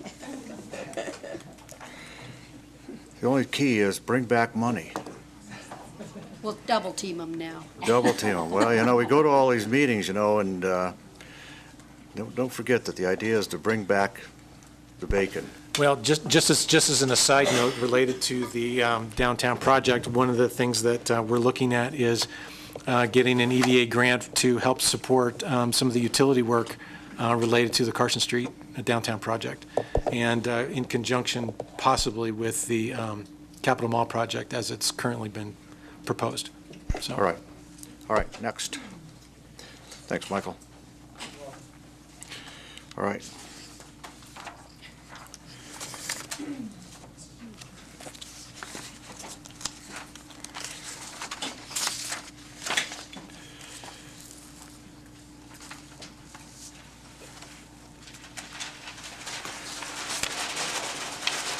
Okay, let's take up 16C. Who's going to do this one? Nancy? Pay issues? Yeah, Mr. Mayor, members of the board, per NRS 245, as a result of Senate Bill 482, which passed and the governor signed, it specified pay increases for all elected officials. That includes county commissions. Obviously, the Board of Supervisors is the equivalent of a county commission. The requirement per the NRS is for the county commission or the Board of Supervisors, in our case, to determine that there is sufficient funding available. That's what Nancy Paulson is about to address. If you do make that determination, per Senate Bill 482, the increases will be automatic, starting with the current fiscal year. So again, the item in front of you is to determine whether or not there is sufficient fiscal resources to actually pay those additional salaries. So, Nancy? Nancy Paulson, Finance Director. I actually broke these up into two different slides. The first one being the elected city officers. And the amounts in blue are the original budget projections, and then the amounts in red are the fiscal impact of SB 482. So for the elected officers, for fiscal 16, the amount is $18,918. For fiscal 17, the amount is $38,345. For fiscal 18, the amount is $58,794. And for fiscal year 19, it's $81,417. Okay, go. The next slide outlines the fiscal impact for the Board of Supervisors. In fiscal 16, the amount is $4,035. In fiscal 17, it's $9,780. And in fiscal 18, $15,808. And in fiscal 19, $23,536. Nancy, that's just salary, right? Not salary and benefits? Because it affects the increases that you show on these slides are both or just salary? It will include like retirement associated with the salary increases and Medicare. Okay, thank you.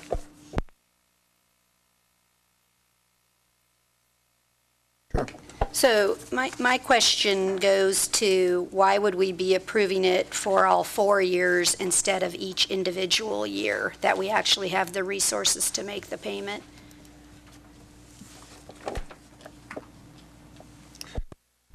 I think you take a look at the statute, I think. It's a choice that you have, I suppose, but the statute makes it clear that that's what the salaries will be unless you determine that you don't have the financial resources for that. Yeah, and I suspect that no matter what happens, I mean, if you don't have the financial resources, you just ratchet, but that's a different question. But go, Supervisor. Well, kind of along Lori's lines, that was my question as well, because the budget is done annually, and to determine whether you have the fiscal resources depends on year to year what's going on. And at this point in time, we don't have an 8% fund balance, which is the ideal. And so personally, I just don't feel that we're healthy enough yet to really to do this. Just my thought. I'm comfortable with 1 year at a time approving it. Okay. Question. I'm not sure who I should direct this question to, but what's the procedure to opt out? There's an opt-out clause in here, so what is that procedure? And if an elected or a member of the board chooses to opt out, what do they do? You can simply send an email to Jackie Casanelli in payroll, and she will note that you have opted out to receive the increase. Okay. Public comment? Can I make a comment then? Well, Go. then I'm just going to make the comment in public that I have already sent an email to Melanie, but I can follow it up to Jackie, that I feel there's a lot of services for roads and capital repairs and things that we can't afford to do as a board. And so I feel so strongly about that I am not going to be taking the 3% raise this year. So I just want to go on record. And I want to go on record the same. We have a list of capital needs a mile long that we can't complete, and so I'm going to go on record as not taking the increase. You can add my name to that list, too. I'm going to vote against this, but you can add my name to it if it passes. All right, further discussion? Yeah, personally, I will opt for the raise. I think we're underpaid as compared to other elected officials. I think other elected officials in this community should get a pay raise, from the treasurer to our recorder. Everyone should get a pay raise. Right after this, we're going to give pay raises to city staff and city employees, and we are no different than they are. If we can afford a raise for them, then if we're opting out for this pay raise, then we ought to opt out on their pay raises as well. Go. I just wanted to clarify, I didn't say I wasn't going to give the raise to the other elected officials. I only meant for myself. So I want to clarify If we can't afford it for ourselves, we can't afford it for anybody else. Okay, we don't need to argue. Go. And Mayor, before you take a motion, I just want to remind everybody that it's agendized just for a finding that the city has sufficient funds for the raises. Correct. I got you. Okay. Further comments? Okay. Motion, go. I find that the city has sufficient financial resources to pay the increased salaries for elected city officers and the Board of Supervisors for fiscal year 2015-16. There's a motion, is there a second? Second. On the motion, discussion? I'm going to vote no on this because I don't know. Just giving it some thought, I was prepared to vote yes, but I'm concerned to Supervisor About's comments raise an issue, and I think Supervisor Bagwell did too, but I guess by opting out of the supervisor's pay, that does it, because I don't want to have my decisions affect the other elected officers or anybody else. So on the motion, any further discussion between us? All in favor, signal by saying aye. Aye. Opposed, nay? Nay. Okay. All right. Motion passes. Okay. Okay. Where are we?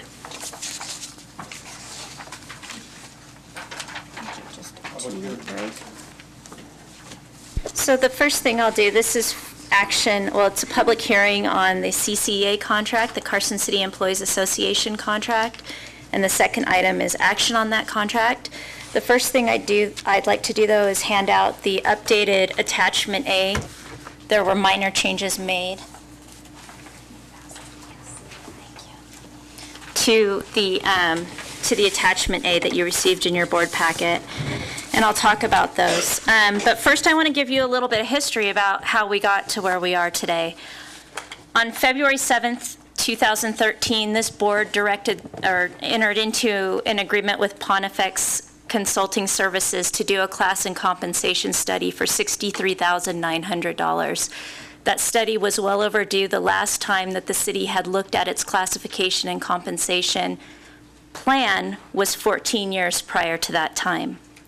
In April of 2014, this board directed staff to implement the Pontifex study through negotiations with the CCEA union, and also requested during that time period that we move for removal of the cost of living increases that had been a typical event in all of our labor contracts. So going into negotiations, the management team had two very large goals, and that was to convince the association that it was in their best interest, in the city's best interest, to implement the Pontifex study, and also to agree to the removal of the cost of living increases going forward.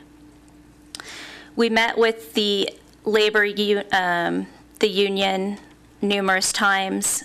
We came to this board on closed session and discussed at that time where we were at in labor negotiations, and that was in June of this year. And we ended up with the proposal you have before you today, following some further negotiations with the union. I've outlined what those changes are that were made to the Pontifex study. In addition, the Senior Environmental Control Officer is moving from a T2 to a T3. We have a Senior Construction Inspector who was classified as a construction inspector, but he's actually a Senior Construction Inspector, so he'll be moving to a T3. On the board action form, the Street Tech 2 was incorrectly noted as it's a T1, not a T2, and the Water Distribution Tech 2 should be the T2. So those were reversed. In addition, there's the promotion of a wastewater treatment plant operator who received her additional certification, so she will be promoted to a wastewater treatment plant operator too. We also had a human services case manager and a workforce case manager noted as they should be A4s. If you have any questions at this time regarding those changes, I'm happy to discuss them, or the staff will give you information on the fiscal note. So, sorry, I wasn't here when the Pontifex study was done, so I'm going to need a little bit of clarification or understanding here. When I listened to the hearings on the study, I thought that the employees were given an opportunity to protest during the study period itself, to say that I don't think this is correct or whatever, and that the study was finalized. So why are we changing the results of the Pontiflex if the objective was to implement it? It looks to me like almost every position that was recommended for a downgrade is actually now getting changed upward. So I don't understand.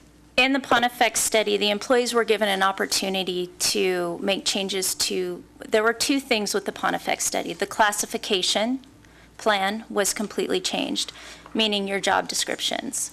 So the employees were given an opportunity to dispute what was in their job descriptions. However, they were not given an opportunity to dispute where they landed in the compensation plan. And the consultant will tell you that his recommendations are simply that, recommendations. And anytime you have a classification and compensation study that has to go through a negotiation process, which in this case it's required under 288, you will have changes to your plan most likely. You also have to take into account that this study is now 2 years old. I don't understand the 2-year-old issue. Either they are an A3, a T1. The compensation part will move, but why is the position moving in the schedules? That's what I'm trying to get to. Well, those were negotiated changes, but I'm referring to the fact that since the conclusion of the study, some employees have actually advanced in their careers, and we put all reclassifications on hold due to waiting for the implementation of the study.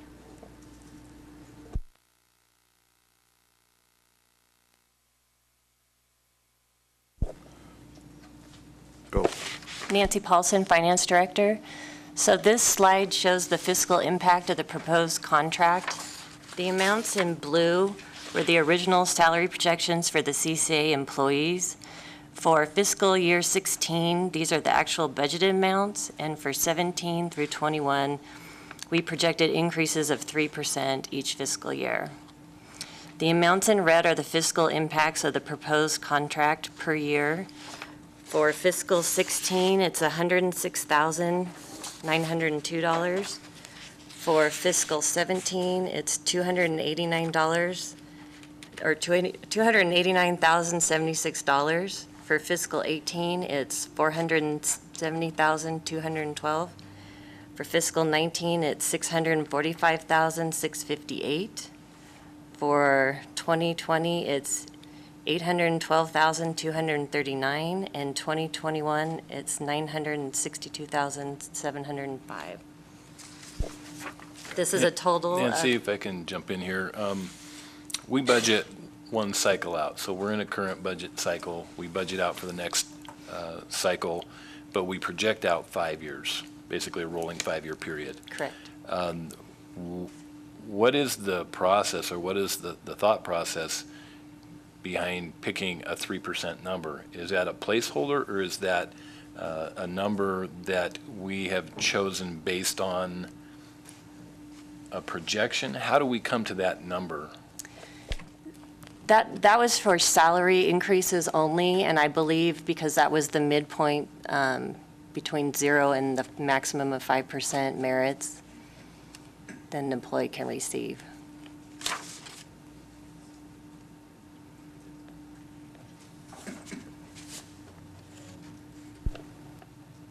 All right, I got to digest that. So just to be clear, though, the amounts that you're indicating in red, are those above a 3% in the projection? So we had 3% in the projection, and that's 289,000 or whatever is the additional that this contract is estimated to cost. That's correct. So again, okay. It's above 3% that we're granting in this contract each and every year for 6 years. And so the projection model that I looked at with Nancy the other day in finance, we actually, as this board, if we implement this contract, will be choosing to take a step backward from the work that we've done to create the capital accounts. And was that in year 4? If I recall from the looking at the projection models, that in year 4, we'll actually be reducing the existing capital account that we have now.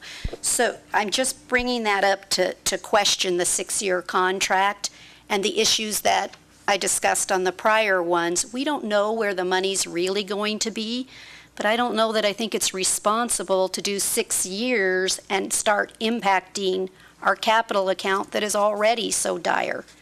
And we've just made steps to put money into the deferred maintenance and everything else that we're doing, so, and the new street account. So it's just a comment about the length of this and going ahead and projecting out this much money. So I'm just putting that on the record that I'm concerned about that and a few other areas when we get there. Lori, after I have gone in since then and reprojected out through 2020 based on what we're estimating for fiscal 15 C-tax. And once I entered that information, we were able to maintain all the amounts that we had brought to you back in May for the capital program. That includes the $300,000 being maintained for the street program? Because that's what we're doing with the additional C-tax this year. That includes the $300,000 in fiscal 16. I'd have to see that to understand it. Melanie, Pontifex includes pay for performance. And how is that implemented in this? How is that projected? Everybody doesn't get an A. How is that evaluation done? And how is that incorporated into these projections in terms of cost increases over the 6-year period?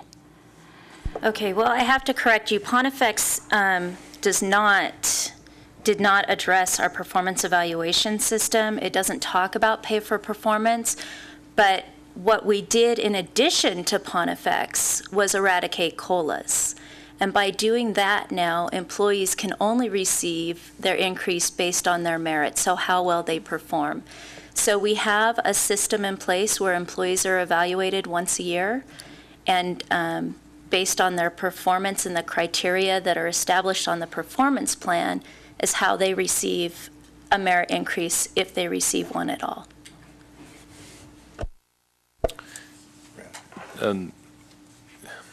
Still digesting. Lori's comments, though, kind of feed into what where my questions were going, which is if we're projecting out over a 6-year period here, those are projections. And Nancy, you just brought up a point that emphasizes that. The original slides here are based on C-tax numbers from last year, correct?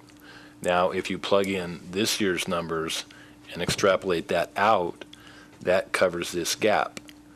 If we use next year's numbers, maybe there's a surplus. The point that I'm trying to make is that we're putting numbers up here, and we're going to try to make a decision based on numbers that we're just making a best guess. We don't really know how much money we're going to have or not have a year from now, 3 years from now, or 6 years from now. So I guess that's where my difficulty is, you know, I look at this and I go, oh my God, you know, we're going to be $1 million over budget 6 years from now. But the reality is that may or may not be true. We may have a surplus at that point. So I guess that's where my difficulty is when looking at this and trying to make a decision is, I don't know that these numbers are accurate. I mean, none of us do. It's just our best guess. So any thoughts on that? That's correct. We budget pretty conservatively, and we also included in the fiscal year 16 budget and the fiscal 17 through 20 projections a $250,000 contingency for the CCA contract negotiations. Also on our C-tax, we'd only estimated an increase of 4% per year. And right now, with 11 months of fiscal 15, we're already at 10.5% increase. Before, City Manager, do you want to weigh in before Jim? If I could, well, go ahead. You go first, sure. Thank you. I wanted to add that we also, when we projected the CCA employees, we didn't include a termination rate. So and from what I understand from Public Works, they have at least a 25% turnover. So that would mean new people coming in at lower rates. So these projections are based on the employees that we have right now, staying for the next 6 years and getting the increase, the medium increase for all 6 years. So there's no termination, so it's really a worst-case scenario that we're projecting with the expenses. And then the revenue, we're being very conservative and low so that if we do have a bad year with C-Tax, hopefully a good year would offset that. Jim, I'm sorry. Go ahead. If I could, Mr. Mayor, I want to build on what Supervisor Bonkowski and Supervisor Bagwell had asked about.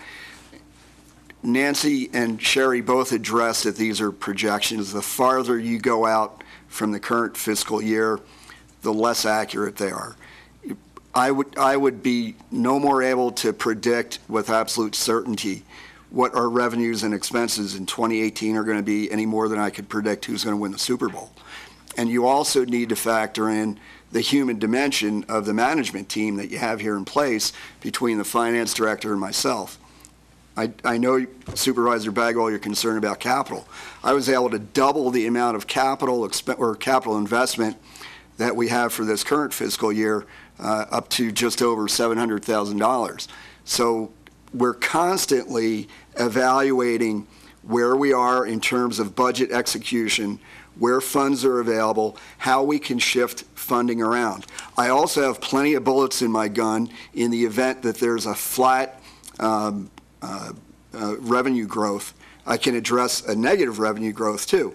But if there's a flat revenue growth, I have plenty of bullets in the gun to keep the city, at least from a fiscal point of view, on even keel, so that we're not going to come back to the board. We're not going to go to the taxpayers and say, hey, we need additional revenues from the taxpayers to pay for this. For example, every employee, every new hire, whether it's replacing a currently budgeted employee or a new position, I have to personally approve. That goes through the IFC.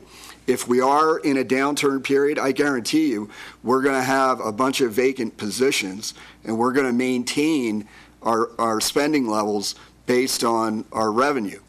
If we do dip into negative territory, we have statutory bullets in that gun in terms of reopening not just this, but all of our collective bargaining agreements. That was strengthened this current legislative session, and it would give us the ability to go back to every association and renegotiate the contracts. We have very good labor relations with all of our associations, and I think that's an important point as well. In the past, even though I wasn't here, they have proved willing and voluntarily to look at meeting city requirements. This is a very cooperative relationship we have here. In my professional assessment, this is a manageable increase. I know the numbers in red, when you look at it and you go, oh my God, $3.2 million over the life of this contract. But when you look at it, when you add together both our general and our enterprise funds, that's a very small percentage increase. And I think we're more than capable of managing this contract without ever having to come back to the board for additional tax revenue or without having to impact the delivery of services. So with that, I'm available for any of your questions. Well, I thank you for that input, and I was looking for something like that, of that nature. And I do believe that finance really is the persons working in finance are very conservative. I don't think they project to the extent that we'd be in endangerment of not having the funding. I think you underestimate, in most cases, since I've been here on this board, the finance department has very well taken care of the financing on the projections, and they're very conservative.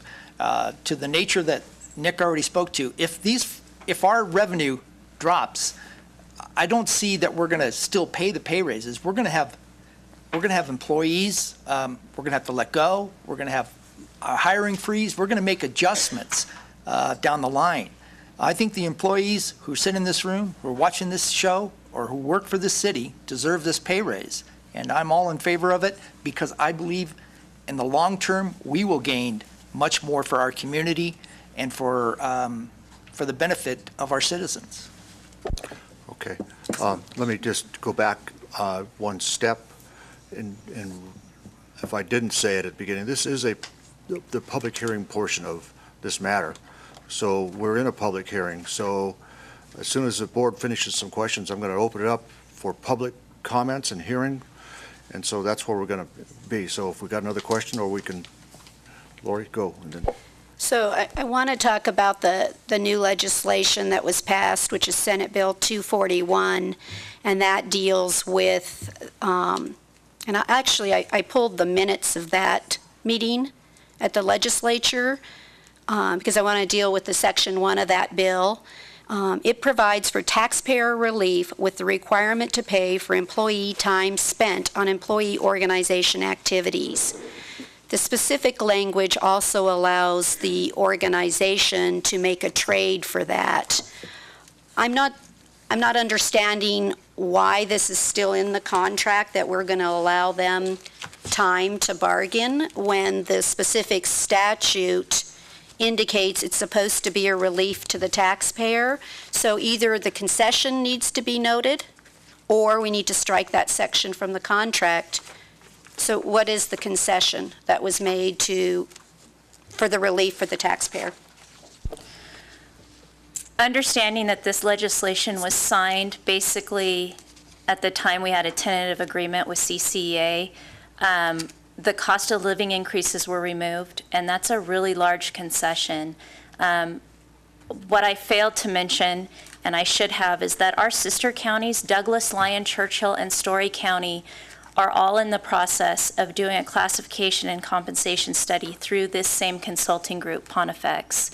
In addition, our changes to what we've done with unclassifieds were recently shared at the Society for Human Resource Management trade conference in Las Vegas. And I received a call from Fulton County, Georgia, which is where Atlanta is based, and they're interested in what we've done and what we're doing. So we believe that the cost of living was a huge concession on the part of CCEA, and that accounted for what we placed, for that language that we placed in to reflect 241. In addition, the flex schedule, they agreed to allow for flex schedules, which will decrease on our overtime costs.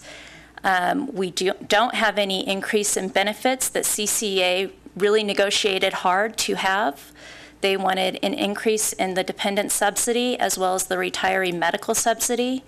And then again, the implementation of our new classification and compensation structure. So we spoke to the district attorney's office. They felt that those were sufficient concessions and that the language in that article covered what was intended under Senate Bill 241. I thought that the article I read in the newspaper this morning is that wasn't what the trade was for. And aren't we also moving the 1.75%? Is not the scale moving for 6 years? And that is equivalent to a cost of living? No, that's not equivalent to a cost of living. A cost of living historically and in one of your bargaining units continues to be given to all employees, including those that are receiving merits. That's no longer the case. The only time an employee will receive that range adjustment is if they're topped out and they're not receiving a merit. But the scale is moving 1.75% right, each year in this contract. We weighed that. We could go with a 1.75. That's not what CCA wanted. However, we ended up negotiating to that point. It's either that or you have to agree to do a compensation study every 2 to 5 years to make sure that your compensation plan is in alignment. We felt that it was safer going with a known cost rather than opening up the bargaining agreement every 2 to 5 years to make adjustments to the ranges. And then can I? Sure. So holiday pay that is in here, one of the things I was looking at, and if you could clarify for me, typically a holiday is 8 hours a day and we have 11 holidays. So all the employees in this contract would be entitled to 88 hours of holiday pay in a year. But when I actually look at this, and I think it's all the orange shirts here, many of them work 9-hour shifts. So are they given a 9-hour holiday instead of an 8-hour holiday? Most of the employees you see seated in this room work 10-hour shifts. Are they given a 10-hour holiday then instead yes, of 8? They are. So some employees in this contract only get 8 and some can get 10. Yes, it's based on the schedule that they work, and that language is not changing in this contract. I recognize that. I'm just questioning how that's fair to all the employees. Holiday is a holiday, and why aren't all employees given the same 8 hours? It's what's been negotiated through years of negotiation, I would assume. Okay. Okay, members of the public, this is a public hearing. Anybody want to weigh in? I do. Oh, Shyla, how you doing? Come on, we just gave you a certificate for being longevity, and now you're up here doing it. All right, come on. For the record, Shyla Lemons, Public Works, and also Vice President CCA. Regarding Lori's thing there, Public Works does work 10-hour shifts. Parks doesn't. It's all different throughout the city. The sheriffs are different. Everybody's different. So if you put it that way, it all works out that we all get the same. I mean, if you work 8 hours, you get 8 hours. If you work 10, you work 10. So that, to me, is sort of a push thing there. I don't really see the problem with that. I think another thing with this thing that's coming up on the board is the cost of living is a big thing. It's a big thing for our guys, and as you can see, we've come out pretty strong today. This has been an ongoing thing with us. We've really worked hard on this to try and go with the city a little bit, help out. We know that it's kind of bad times, and we don't feel that this is unfair at all. We are taking a cut with the cost of living, and it does work out that it works out at the end. So after speaking with Melanie, I was not on the board, and Cindy is on vacation, that's why I'm here. But I know there was a lot of things that we dropped and able to come to an agreement. So that's how we feel. That's how the Public Works feels. Who's next? Anybody? Anybody want to weigh in? You don't have to. It's a public hearing. I just wanted to mention that the average CPI, Brian Doyle, Carson City Employees Association Secretary, the average over 15 years from the BLS is 2.4%, and the ranges are going up 1.75. So we're below in that aspect, and that's just the range that's changing. And we also have a bunch of people that are getting up there in age, and they're going to be retiring.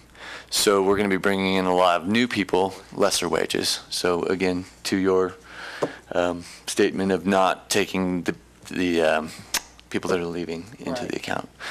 And basically, I want to say thank you to everybody in the negotiations. I know it was contentious, and we appreciate all the time and effort that went into it. So I think that's good for me. Hi, Lorelei Barr. I'm a board member of CCEA.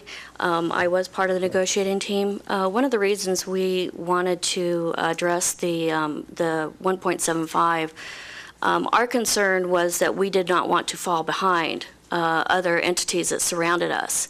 And that is there for the employees. They only earn it when they earn it. When they get that evaluation that said they were above standard or even outstanding, this allows us to retain those good employees that work hard and earn that value instead of leaving us, which would, in the end, is a benefit for the city, because if you have those people topping out, and like for myself, I was frozen for 7 years, there's a frustration level that makes you start looking somewhere else, and we don't want to lose those employees, and I don't think it benefits the city is to lose that legacy as well, legacy knowledge, as well as the training cost and the time it takes to invest in the new employees coming down at the bottom. So that was our main impetus where that was concerned. And the cost of avoiding having to do a reclassification every 2 to 5 years that goes to an outside agency where I don't believe that's necessary to expend that. Okay. Sure. Brian Doyle, CCEA Secretary. As far as the 10-hour holiday, those people also are on call, and I don't know anybody that likes being on call. So that's kind of where that makes up for that. Okay. Also, I do feel like that we're as important as the fire and the sheriff's department. We're out there before they're out there. We do all the stuff they do. We just don't go into burning buildings. We don't do that stuff. We do all the roads. We do everything, floods, emergencies. And I don't think that we get the acknowledgement that we need as these guys work as hard as they do.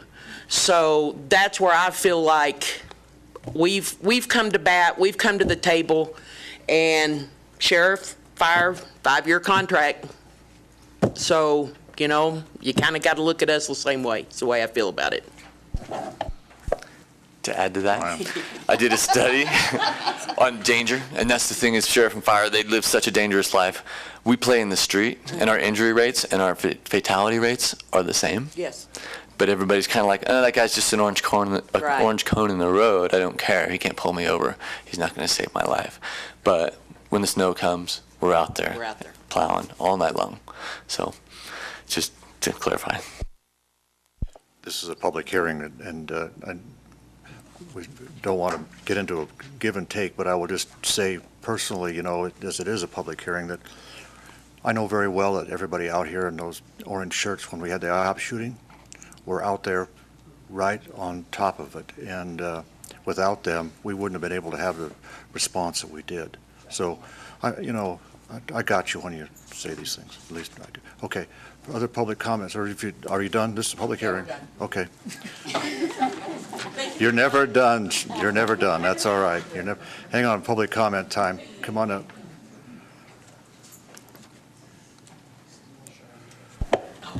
Karen Machado. Hi, Karen. CCEA board member and public personal property appraiser. I'm a little nervous. Don't worry about it. This is a public hearing. This is a time to just, if you want, let your hair down. Okay. Okay.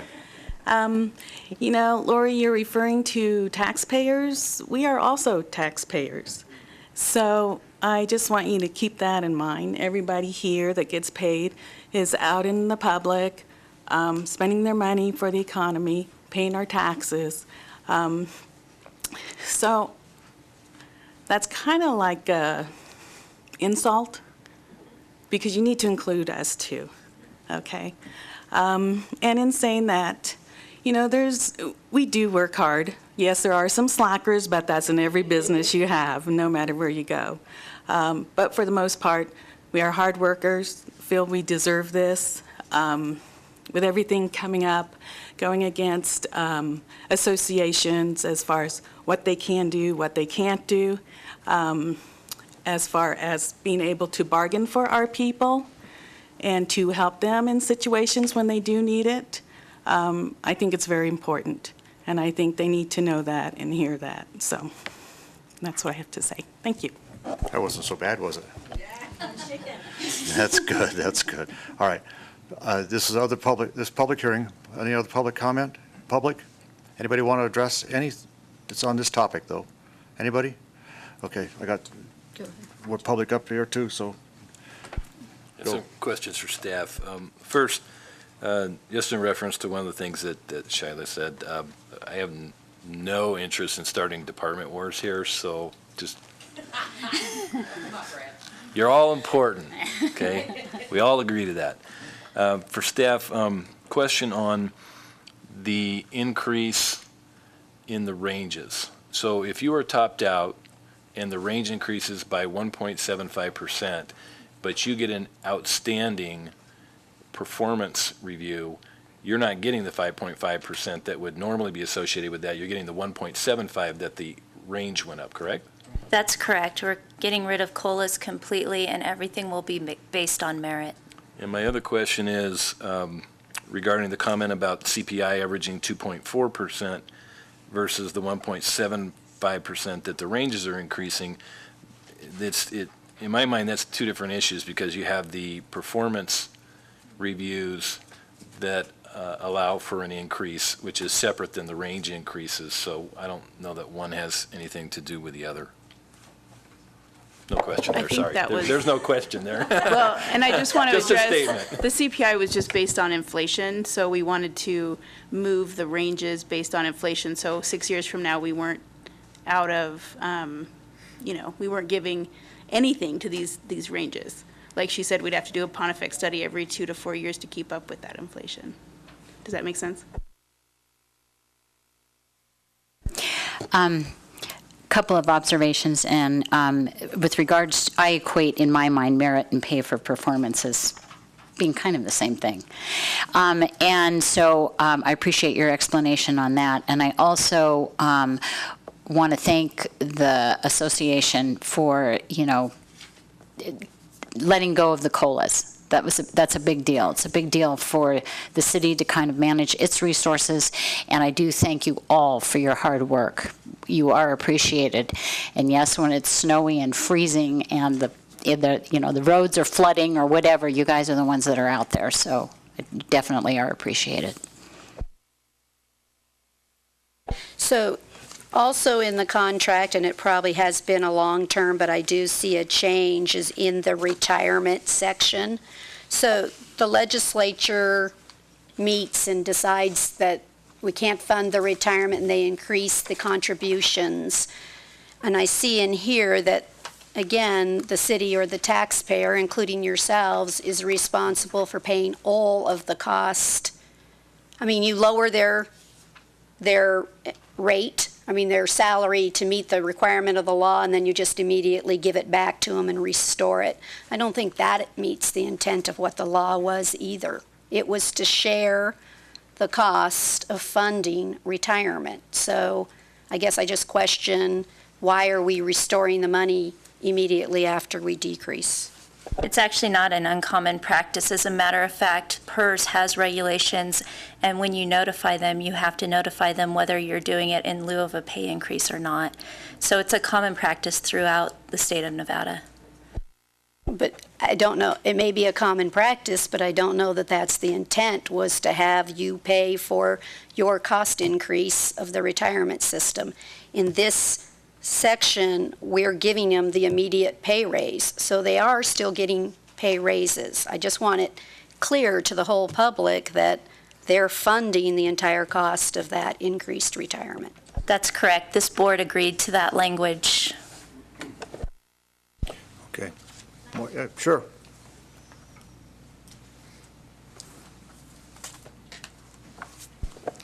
Lorelei Board, TCA Board, or Lorelei Bar, sorry, nervous. In regards to that question, that was negotiated in a previous contract negotiation session. In getting that into the contract, we negotiated a COLA and other issues that we would have normally been part of the standard procedure through previous negotiations.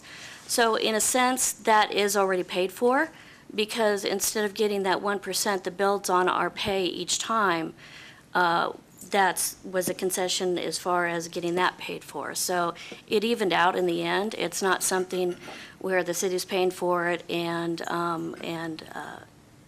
we're getting the extra benefit. It kind of was a wash. Does that make sense? Public hearing, that's okay. Yeah. Yeah. She hears it. Okay. Okay, All right, Lorelei, thank you. thanks. Uh-huh. Okay. Any other public before I close the public hearing part down? Anybody? For me? Yeah. If we have changes to the contract that we want to discuss, will we do that during the public hearing, or we do that when we take action on it? Take action on the contract. Okay. All right. We're going to close the public hearing then. And then we're going to take up the next item, which is for possible action to approve the collective bargaining agreement between Carson City and Carson City Employees Association. This is the corollary to what we just had in the public hearing. This is the actual action item on this matter. So is there anything you want to add, staff? Anything you want to add, public, before I bring it back up here? All right, board. Yeah, pardon me? Motion's in order. Go ahead. I'll be proud to make this motion. I move to approve the collective bargaining agreement between Carson City and the Carson City Employee Association, July 1st, 2015 through June 30th, 2021. There's a motion and a second. On the motion, discussion. That's up here. Okay. Yes. Discussion's in order. Supervisor Bagwell had made a recommendation during the public hearing that the concessions actually be detailed in 2.7. So I would like to discuss that, but I'll let her discuss that. And then in 18.2A, I have a suggestion, just for clarification, in the second line of A, where it reads, employees upon death or retirement having a minimum of 400 hours of earned sick leave. I'd like to add the word unused earned sick leave, just as a clarification, so that everybody is clear that it's not, that an employee is not required to just earn 400 hours of sick leave during their entire career, but it's unearned remaining sick leave time that they would be compensated for when they leave.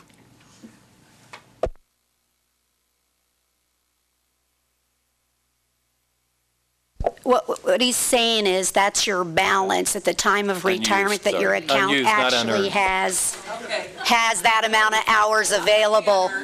Yeah. I think, correct me if I'm wrong, we're up here on discussion, and so I know to violate my own rule here, but I think what's happening here is that's a clarification change and not a substantive change to this contract. I think that's what I'm hearing anyway. So That's correct. And I can show Shyla that change. Okay. After. So just so we're stay up here on this part. Okay. This is our where we have to take the bullets. So okay. All right, anybody else? So just discussion? Discussion's still in order. We're on discussion. So I'm not opposed to the raises. I want to let you all know that I just can't do a 6-year contract. I think that we're going so far out there that we don't know where we're going. So I don't understand why we can't just do a 4-year contract and then watch where our projections are so that we're comfortable. What's wrong with the 4 years giving you what you asked for, and then we look to make sure it's still right for the taxpayers, including all of you, that the money is there? What's wrong with 4 years of this? Okay, we're going to give a motion and a second on the motion. Further discussion? Let me just say on the discussion side of things, one, I think there is some merit in talking about consistency between bargaining units. And I agree with what Brad said that you know, everybody's important. And I mean, we operate as a community here. So, you know, that doesn't fall on deaf ears for me to hear that. I think, you know, in addition to that, what's really important here, what's going on, and what I want to compliment everyone for is, you know, the give back really is the release of COLAs. That's a huge issue because, I mean, I know this goes up to 1.75, but for years the COLAs have disturbed me because they're an automatic roll-up, and I've always been concerned about roll-up costs being able to take care of those roll-up costs because there seems to be no end in it. And what we have here, and granted it's a contract that's out there in terms of years, but what we have here is the ability to deal with those things, particularly given what the legislature did with the law on reopening if a problem comes up. But so that's where I am on this, and anyway, I'll just leave it at that. So, all right, further discussion on the motion. Then with the clarification question, I think that's all I need. Because the first one was clarifying, and the other one was adding in the give backs. I think you can do that. So since you're making changes to the contract, CCA is going to have to agree at this time before you go forward whether or not they want to make those changes. Well, that's why I asked if there's substantive or non-substantive. I'm hesitant to ask them in a public hearing here, but if you want me to, I'll do it. Supervisor Bonkowski's change is not substantive. He discussed that with me ahead of time, so I've already made the change in the contract for that, and CCA won't have an issue with that. However, the other issue, and that is adding the concessions into Article, I think it's, what article is it? 2.7. That's something that CCA will need to agree to. I feel it's imperative for the public to understand, and if you've already agreed that COLAs is your concession, is there an issue with us actually writing that into the contract? Because ultimately, each of us up here on the board has to explain to the public why we funded this contract, And it's the history in the contract that the public will read. They won't necessarily go find minutes and all these other things. So if you've already agreed that COLAs are out, shouldn't it be okay to put it in the contract? Is there an issue? Brian Doyle, CCEA Secretary. I guess I would not like to put that COLA as a whole one-for-one ratio for that concession, because there's such a difference on it. Well, I think, and Adriana, you tell me if I'm stepping out of the line here, but I think what they're asking for is, Melanie went through a whole long line of concessions, not just the COLAs. And what I thought was happening here is we just pick up those that she outlined there, put them in the contract and go on. That's what it was not just COLAs.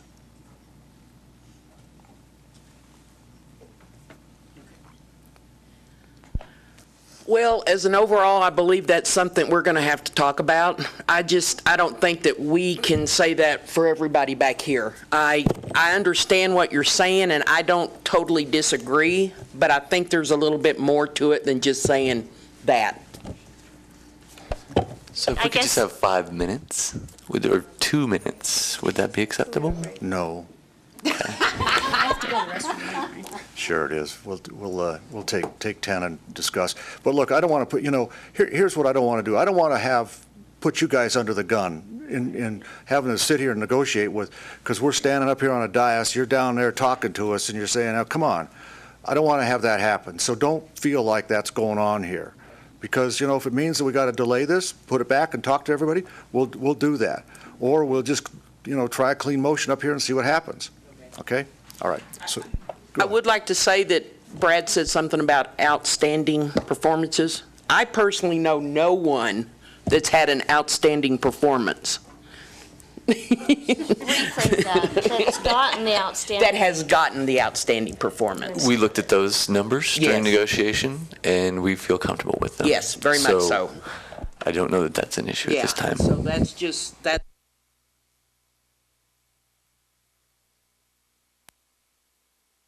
I just don't even think that should be even talked about, because it's such a major thing to get there. I don't care if you're the greatest person out there working, it's a major ordeal to get an outstanding. And I think anybody will tell you that, just being honest. You're outstanding, Shiloh. That's okay. All right. We're going to be in recess for 10 minutes. Take a break. Brian or Shiloh or Lori, let me know when you want to go, okay?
back to order, and I'd like to bring it back to the board here for further discussion. We're on the we have a motion to approve the contract.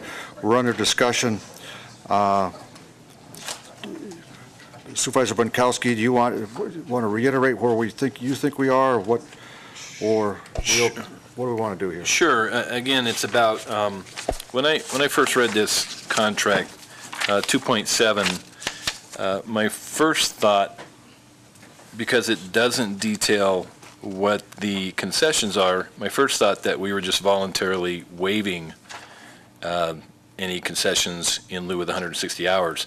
So I met with staff, and then we went through the whole process that actually happened, and there were concessions. So to me, if I read this and come to that conclusion, I want to prevent that going forward. So that was the purpose of me asking for clarification in the contract. After speaking to the DA, I'd just soon get this off the table here today. So my suggestion would be that we vote up or down on the contract today, and then have the DA send a letter to you acknowledging what our discussion and what the intent has been here today, and have you acknowledge that letter, which gives you the time to talk to everybody, and then you can respond in writing. So I think that's where I'd like to see it, just so that we can clarify in the contract for future people reading this what actually happened and why. That seems fair. Okay, so then just let me recap here so that there's been a motion and a second. So on the motion, Supervisor Shirk, you made the motion. I seconded the motion. The motion would, if we went along with what Supervisor Bunkowski said, it would be to move to approve the contract with a letter being sent by our legal counsel to the union outlining what the concessions were, with an opportunity for them to respond that would address the issue that Supervisor Bunkowski just brought up. Now, Jim, is that amendment okay with you? Well, just for clarity. Sure. If they respond in a negative way, then where do we go? Well, Then at what do the we end of do? the day, these are just letters. I mean, they're memorializing people's intent, okay? That's what it is. So that's what it's. Brian Doyle, CCEA Secretary. I guess as far as identifying each individual item that was a concession is not something that we would like to do. It's kind of a.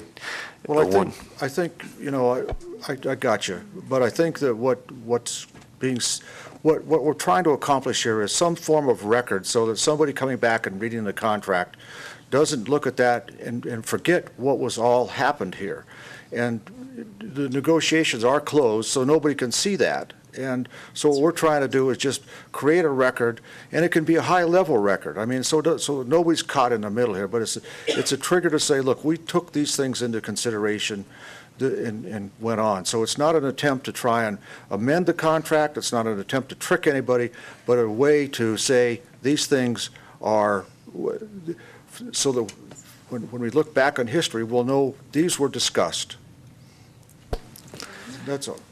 It could actually just be in the letter, and again, this is the 30,000-foot view that the mayor's referencing, that during the negotiations, concessions were given and accepted by both parties that compensate for the 160 hours. That's just a suggestion. I'm not saying that that's what the wording needs to be. Is that not already in the contract? No. As far as the 160 hours isn't, but. Okay, we're good. Okay. Jim, you good? You accept the, okay, I'm good. Good. Second's good. On the motion, further discussion? Hearing none, all in favor, signify by saying aye. Aye. Opposed, nay. Carried unanimous. Thanks very much. Thank you. That's how democracy works. And for all you folks out there, we give our hand to you. All right. Mr. Mayor, just as a comment, though, the letter will be attached Yes. to the contract for the public. Yeah. That once that letter is completed, it will become a public document. It's a public document. I just want the public. Not the public? Yes, the public will see the letter. It needs to be a public document, the letter that goes with this contract, so they understand our compliance with SB 241. It's a public document.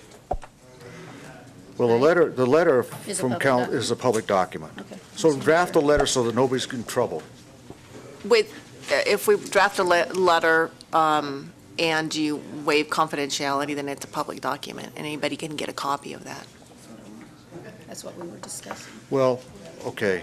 And from what I understand is the letter is just basically just a one line saying that concessions were made. That's correct. It's just clarifying that. Did you get that? It's just, Adriana, just say it again so these folks know. So basically, the letter will just state that that it's the understanding that concessions were made, period. Okay. Understand? Yes. All right. If there's a problem, if that turns out to be a problem, we'll address it. Because I don't think it's anybody's intent to overturn the contract here. And basically, it's not any different than what just occurred here at a public meeting, and it's just the record basically in a letter from a DA's office Sure. instead of just digging up the minutes. And you can even, reference the record. Reference the record. Okay, all right. All right, thanks. Where are you going, Woody?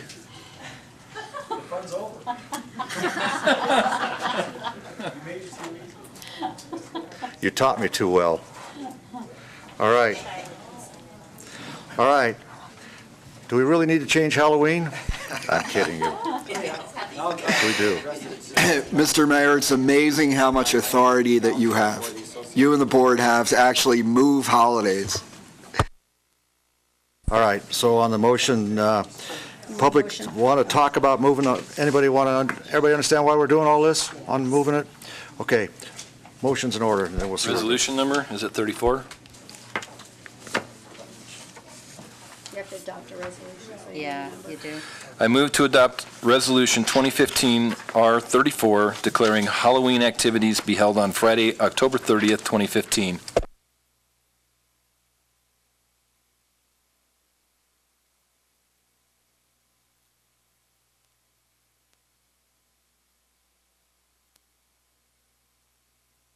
Mike, we're on item 17, Supervisor Shirk, go.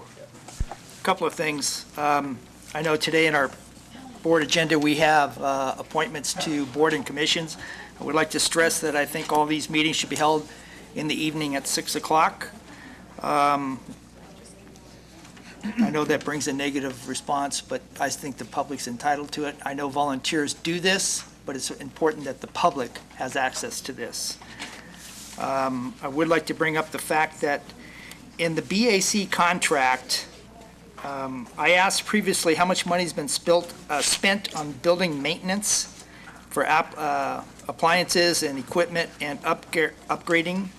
And in their lease agreement, it says the leasee at his own expense shall maintain the premises. So I still haven't got that answer. I'm looking forward to that. I'll remind everyone, I brought up the noise ordinance numerous times. I've never heard anything back on it. I would also bring to staff's attention the sheriff's and fire department. And their letters said they're understaffed, and we should be looking at that. On July 29th, the Planning Commission held a meeting at this office, or in this room, and it was not filmed. And per the agreement with BAC, page number 2, it says, live government meetings on cable channel 2226 from the Sierra Room shall consist of the following groups. One of them is the Planning Commission, and that was not filmed. It also says the V&T Railroad, and it also says the library. If they're not filming these, we should be getting a rebate. I'd like to know why they're not filming it too. Also, we're getting a new website, which I'm looking forward to, but the Carson Proud link that we have to our website presently is down. It's been down for 2 days, and somebody needs to take a look at that. Also, we do not have, to this date, the proper personnel named to the Charter Committee from our senators and our state assembly person have not named those persons. Maybe we ought to take a look at how this procedure goes forward, because they have not made their recommendations to how we're going to do this. I've also mentioned previously our downtown historical blue line needs immediate attention, and I'm hoping something would be improving that line, because it's just not good. It's terrible. Also, hopefully, there's a lack of communication from where we have opening of trails to the opening of the fair, when we're getting notices, we're getting them one day ahead of time, or we're not getting them at all. I'm hoping, Mayor, that when you go speak at events and you're, as the mayor, as a ceremonial diplomat at these, that you could inform your, I guess for the better word, your administration, those who serve with you, where you are speaking, so that we can attend.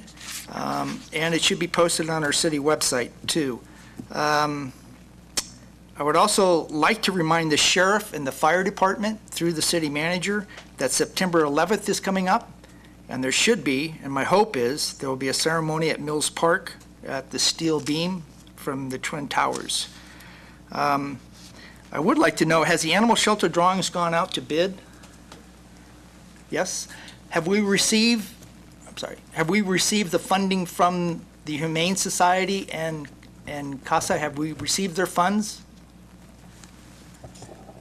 Don't know, okay.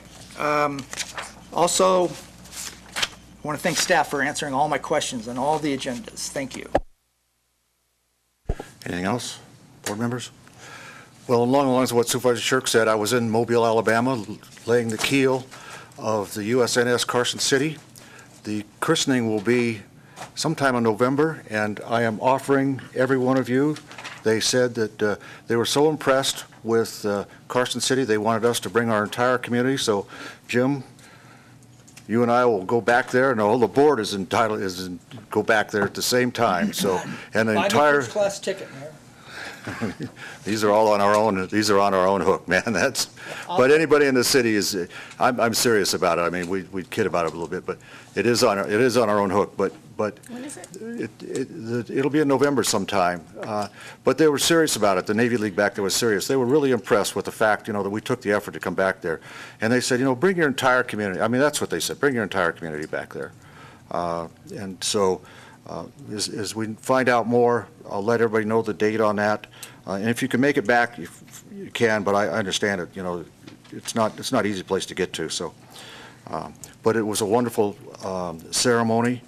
I think Carson City has every right to be proud. I looked at that ship. It's phenomenal. I mean, what they're doing. I mean, I'm an old guy, but what they're doing with ships now, it's all aluminum ship. It can carry 300 of Marines with your weapons, plus 600 tons at 35 knots. Not bad. Not bad at all. So, I had only a couple 50 caliber machine guns on it. Tried to get that upgraded a little bit, but they didn't want to do that. So, anyway, it was a good event for Carson City, and to look forward to what happens in November. So, that's what I got to report. Anybody else? Sure. Carol Howe, before the meeting, she dropped off flyers to us about the Shootout for the Future, which is a fundraiser for the Carson City gun range improvements. That date has been changed now to October 3rd of this year.